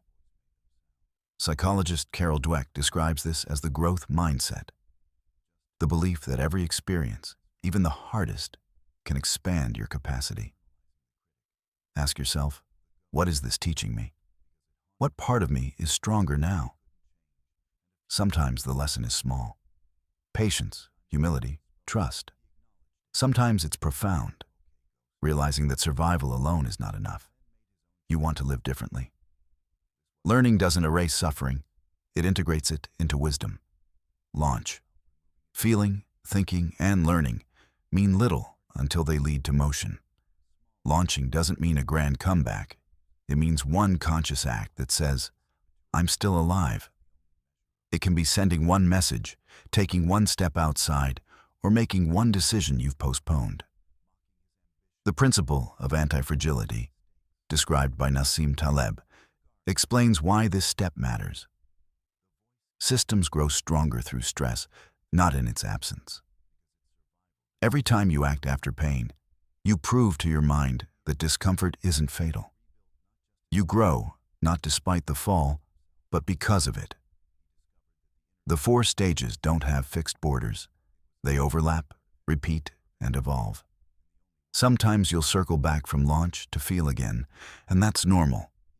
Healing is not linear, it's cyclical. What the FALL framework offers is not control, but navigation. A way to find direction when you're lost inside your own storm. This is not a theory invented in a lab or a list of self-help slogans.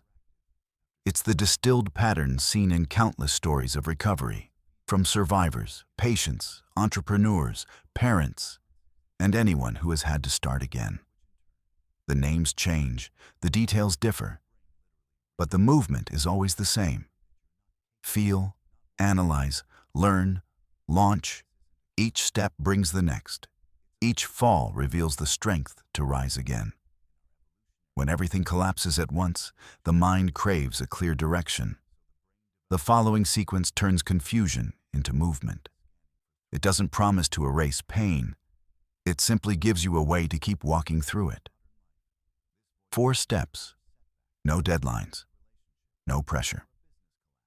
Just a map you can hold when the ground feels unstable. Pause and feel. When the fall happens again, resist the urge to fix it instantly. Give yourself 72 hours with no major decisions. Rest, cry, write, walk. Let the first storm pass through your body before you try to rebuild anything. Feeling is the foundation of recovery. Without it, everything you build will crack. Reflect and analyze. When the emotions begin to settle, look at the situation through gentler eyes. Ask yourself what remains in your control. Write down the smallest actions that still belong to you, things you can influence today. Seeing them on paper will quiet the noise of what you cannot change. Grow and learn. Extract one lesson, no matter how small. It might be about patience, boundaries, or courage. The lesson doesn't justify the pain. It transforms it into knowledge. This single insight will give meaning to what happened and energy to move again. Act and launch. Take one deliberate action in the next 24 hours. Call someone. Go outside. Resume one habit. The goal isn't achievement, it's motion. Small acts of movement reawaken the brain's belief in possibility. Each action is a signal. I'm still here. I'm still moving forward. Healing is not a race or a test. It's a rhythm. The rhythm of falling and rising, again and again, until movement becomes memory, and memory becomes strength. Recovery doesn't happen in one triumphant moment.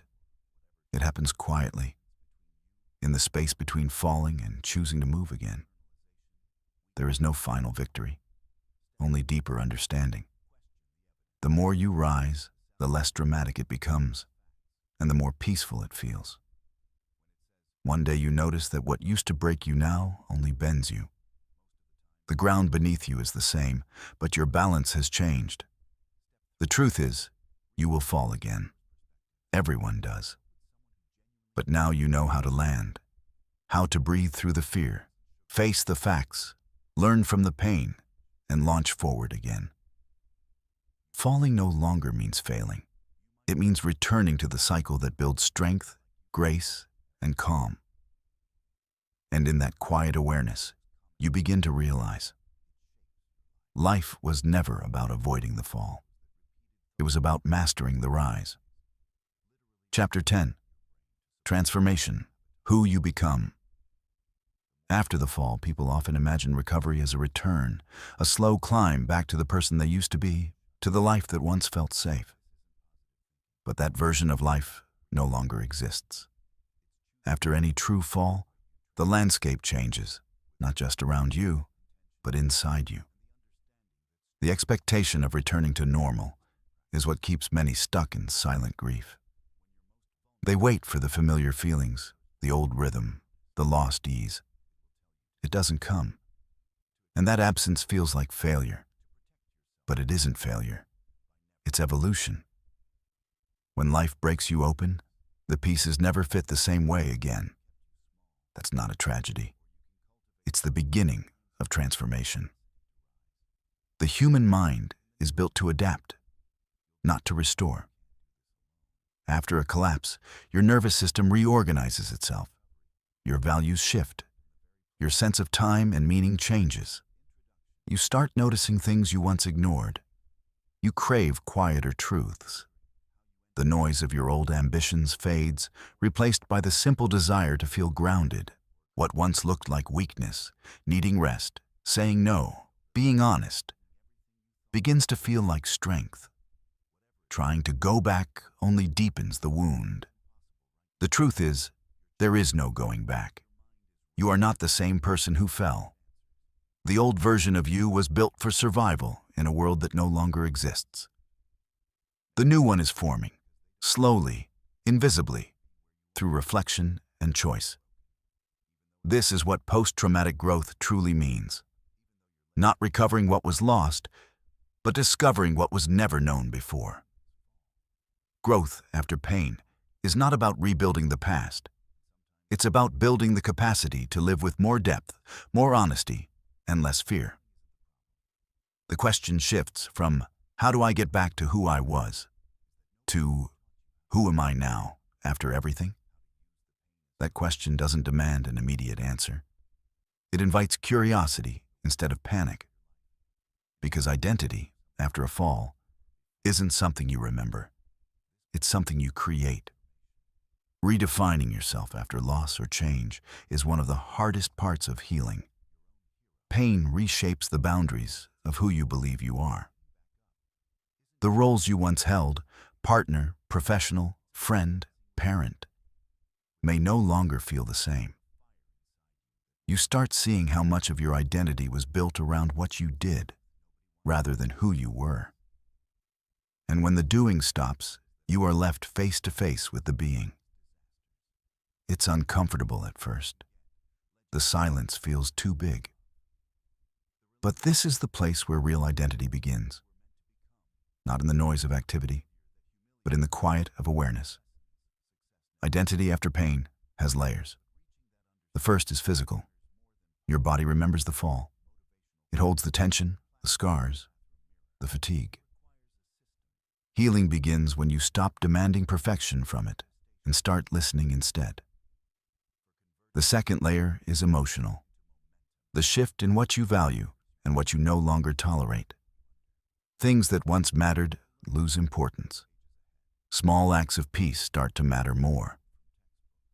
The third layer is existential. The deep reevaluation of what life means now. Every crisis forces that reckoning. It's not philosophical. It's survival. You begin to sense that meaning isn't found somewhere else. It's made moment by moment by how you show up in the world. To navigate these layers, use a simple reflection known as the identity journal. Take a few minutes each week to answer 3 quiet questions. 1. Who am I becoming now? 2. What no longer defines me? 3. What do I want to carry forward? You don't need long explanations. Sometimes a single word is enough. Calmer, freer, slower, kinder. Over time, these words start forming a pattern. That pattern is the new you taking shape. There's no deadline for transformation. The self that emerges after pain doesn't appear overnight. It unfolds gently like dawn. You stop chasing the person you were and start recognizing the one you're becoming. And that realization that you no longer need to go back is where healing quietly turns into freedom. When something breaks your life apart, the mind begins its most important work. It searches for meaning. Not because pain needs to be justified, but because the human brain cannot live in chaos for long. Meaning is how we stitch the world back together. It doesn't erase what happened. It helps us hold it without falling apart. Some people call this acceptance.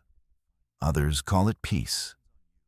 But in essence, it is the moment when the question shifts from, "Why did this happen to me?" to, "What can I do with what has happened?" Pain alone does not transform anyone. Pain only opens the door. What creates growth is the meaning you assign to it. When you find even the smallest purpose within your struggle, the pain stops being pure destruction and becomes a kind of fuel. It doesn't have to be grand or noble. Sometimes it's as simple as deciding to live more honestly, to be more present with the people you love, to stop postponing joy. That small decision is enough to start the movement from survival to creation. There are countless examples of people who have done this, turning private pain into a public mission. Mandy Teefey, the co-founder of WiseMind and mother of Selena Gomez, spent years struggling with her own mental health battles. Instead of hiding her story, she used it to create a space where others could heal. WiseMind was born from that wound, a living example of how what once felt unbearable can become a source of connection and service. The same pattern appears in every story of resilience. What once isolated you becomes the bridge that connects you to others. You can begin that same process with a short practice called From Pain to Purpose. Take a piece of paper and write 3 sentences. What happened to me? Name the event, simply and honestly. What it took from me. Acknowledge the loss. What it gave me. Even if the answer feels uncertain. You may not see the gift right away. Sometimes the 3rd sentence stays blank for months. That's fine. Meaning isn't forced, it ripens. One day you'll find that the sentence has quietly written itself. That is how healing works. It happens in the background while you keep living. After the storms, a strange silence comes. It's not the silence of emptiness, but of peace. For the first time in a long while, you don't feel the need to fight. You no longer chase extremes, not joy, not success, not validation. The nervous system, once hypervigilant and exhausted, finally begins to trust the world again. This is the hidden reward of recovery. You stop surviving and start living. True resilience doesn't look dramatic. It doesn't shout or sparkle. It moves quietly, like breath. People often mistake calm for weakness because we're taught to equate strength with intensity. But mature strength is different. It's soft, steady, consistent. It's the ability to stay open even when things are uncertain. Neuroscience shows that when the body feels safe, the mind expands. You start noticing colors again. Food tastes richer. Music feels deeper. That's not sentimentality. That's physiology. A calm nervous system makes life vivid. In this new space, you realize that growth doesn't mean constant effort. You don't need to prove anything anymore, not to yourself, not to anyone. The lesson of the fall has already done its work. You've learned that strength is not endurance. It's alignment. It's living in a way that no longer betrays your truth. There's a quiet moment in every recovery when you stop asking, "What's next?" and simply say, "This is enough." That's not resignation. That's arrival. You have crossed the bridge from pain to peace. And though the world outside may look the same, the world inside you never will. Transformation is not a single event. It doesn't arrive with fanfare or celebration. It unfolds quietly, almost unnoticed, in the way you begin to respond differently to the same situations that once triggered panic or pain. You catch yourself pausing before reacting. You notice that certain fears no longer have the same grip. You listen more than you argue. You rest without guilt. This is what real change looks like. Not the dramatic reinvention the world expects, but the steady rewriting of your inner patterns. At first, it can be disorienting. You may not recognize yourself. You might even miss the intensity of survival, that sharp focus that once kept you moving.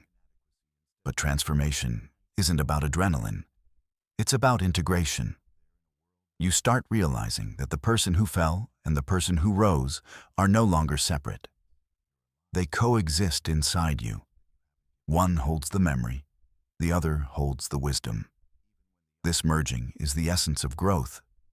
The moment when you stop dividing your life into before and after, and simply call it mine. Looking back, the fall no longer feels like a failure. It feels like a beginning that came disguised as an ending. Every scar becomes a form of language, your body's way of remembering what mattered. Every time you stumble now, you don't panic, you adjust. You understand that falling is part of moving. That insight is freedom. There comes a time when you realize that the cycle of falling and rising is not a punishment, but a design. Life expands through motion, not permanence. Each collapse clears space for a deeper truth. Each rise brings a quieter kind of confidence, one rooted in humility, not pride.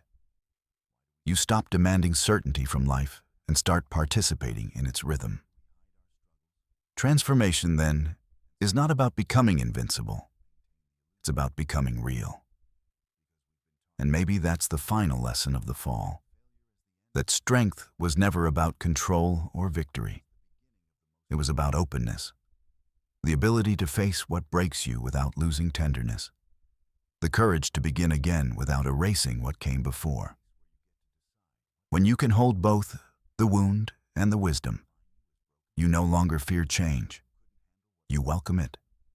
Because you finally understand, falling is not the opposite of growth. It's how growth happens. Chapter 11. Rise and Live.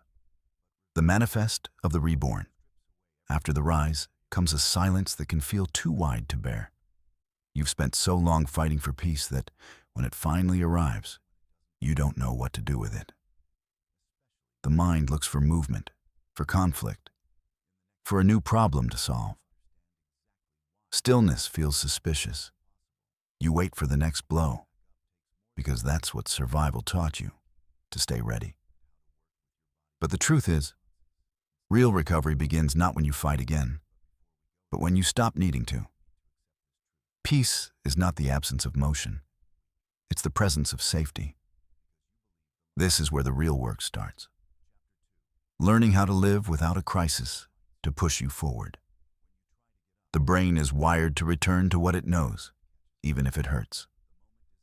Old habits call out like ghosts. The self-doubt, the restlessness, the pressure to prove something. You catch yourself chasing exhaustion because it used to mean progress. But staying up after the rise is about gentleness, not achievement. You don't climb forever. You learn how to stand. Many people relapse into old pain not because they fail, but because they mistake calm for emptiness. Their nervous system, once tuned to danger, doesn't yet recognize peace. That's why stability must be learned like any new language, through repetition. Each morning, take a slow breath and remind yourself, I am safe now. Notice the floor beneath your feet, the air in your lungs. Feel your body existing without tension. It may seem too simple, but this is how safety takes root. Over time, your body begins to trust that peace is not a trick. It's home. Life after the rise needs structure, but not the rigid kind that once burned you out. It needs rhythm, small rituals that hold you steady. Rituals turn transformation from a moment into a way of living. You don't need grand routines or lofty goals. What matters is consistency. Each small act says to your mind, we're still here. We're still growing. Start with daily rituals, the smallest anchors of presence. Write a few sentences in the morning about what you feel, not what you plan. Step outside, even for 2 minutes, and notice something ordinary. Light, air, movement. Disconnect from noise before bed. A moment of silence to tell your brain the day is complete. These are not chores. They are signals of balance. Then move to weekly rituals, reflections that keep you aligned with yourself. Once a week, ask, what supported me? What drained me? What do I need next week? These small check-ins prevent you from drifting into autopilot, from slowly becoming who you were before the fall. They remind you that maintenance is not stagnation, it's mastery. And finally, the monthly rituals. Pauses big enough to see your path clearly. Set aside an hour to review where your choices are leading. What feels right? What no longer fits? What deserves more space in your life? Growth without reflection becomes noise. These moments of awareness keep your evolution deliberate, not accidental. Rituals don't trap you in routine. They free you from chaos. They teach you how to live in rhythm with yourself. Stability isn't built by holding on tightly. It's built by showing up regularly. The goal is not perfection or control, but continuity. The art of staying up after the rise is not about fighting gravity. It's about learning how to dance with it. The hardest promise to keep is the one you make to yourself after the pain has passed. When the storm is gone and the sky looks calm again, the mind begins to forget. It forgets how dark it was, how heavy each breath felt, how much it cost to survive. You tell yourself you're different now, stronger, wiser, and maybe you are. But the old patterns wait in the shadows, whispering familiar lies. They tell you that you can handle it, that it's fine to overextend again, to neglect your rest, to please everyone, to postpone yourself.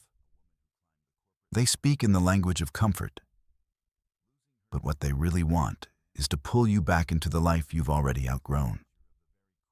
That's why you need a contract. Not a list of goals or affirmations, but a written pact between who you were and who you are becoming. a promise that reminds you that peace too must be protected. The fall taught you how to rise. Now you must learn how to stay. Write it somewhere you can see it, in a notebook, on the wall, in the notes on your phone. Not for motivation, but for remembrance. The mind forgets easily. The heart does not. Take a moment and write 3 lines. I will not shrink to fit my old life. I will honor what I've learned. I will protect my peace as fiercely as I once protected my pain. Read those words aloud. Let them sound strange. Let them echo through your chest until they no longer feel borrowed but earned. This is your contract, not with fate or destiny, but with yourself, the self that fought, that broke, that rebuilt, and that now stands quietly, ready for life again. Keeping this contract will not always be easy. Some days you will forget it exists. Some days the world will pull at you so hard that you'll slip back into your old rhythm, overworking, overgiving, overthinking. That's not failure, that's memory. But now you have something you didn't before. Awareness, the ability to notice when you're losing yourself and gently return. That is mastery. Recovery isn't about building a fortress. It's about learning to live without the walls. The goal is not control, but alignment, to move through life without betraying your truth. You begin to understand that every no to what drains you is a yes to what sustains you. Every time you rest, you reinforce your trust in life. You start to see that peace isn't passive. It's active maintenance. It's discipline disguised as softness. And one day you will look at your reflection and realize that the person staring back is not the survivor, not the warrior, but simply someone alive. Not performing strength, not chasing redemption, just living. That moment of quiet recognition is the summit you were climbing toward all along. You'll understand then that you were never meant to stay in the storm. You were meant to learn its language and then walk out carrying the wisdom of its thunder. Every journey of transformation deserves to end with words that can be carried forward, not as slogans, but as a rhythm for living. This is that rhythm, not a list of commandments, but a manifesto of the reborn. Read it slowly. Let it breathe between your heartbeats. I no longer chase what tries to leave. I rest without apology. I love without begging to be understood. I honor endings as teachers, not enemies. I let silence speak louder than noise. I forgive myself for the times I didn't know better. I choose what feels true over what looks right. I walk with my scars uncovered, as proof of both pain and courage. I trust the slow seasons as much as the blooming ones. I live lightly, knowing that what's meant for me does not require suffering. And when I fall again, because I will rise softly, without fear, without noise, without pretending it's easy. This is not a declaration of perfection. It's a declaration of peace. The kind that comes after you stop performing recovery and start inhabiting it. You don't need to prove your strength anymore. You've already lived it. The world may never know how many times you broke quietly and rebuilt in silence. But you do. And that's enough. If you've made it here to the end, it means you have already risen more times than you've fallen. You've walked through darkness and still found your way to light. You've discovered that resilience is not a trait, but a practice. That hope is not something given to you. It's something you create every day by showing up.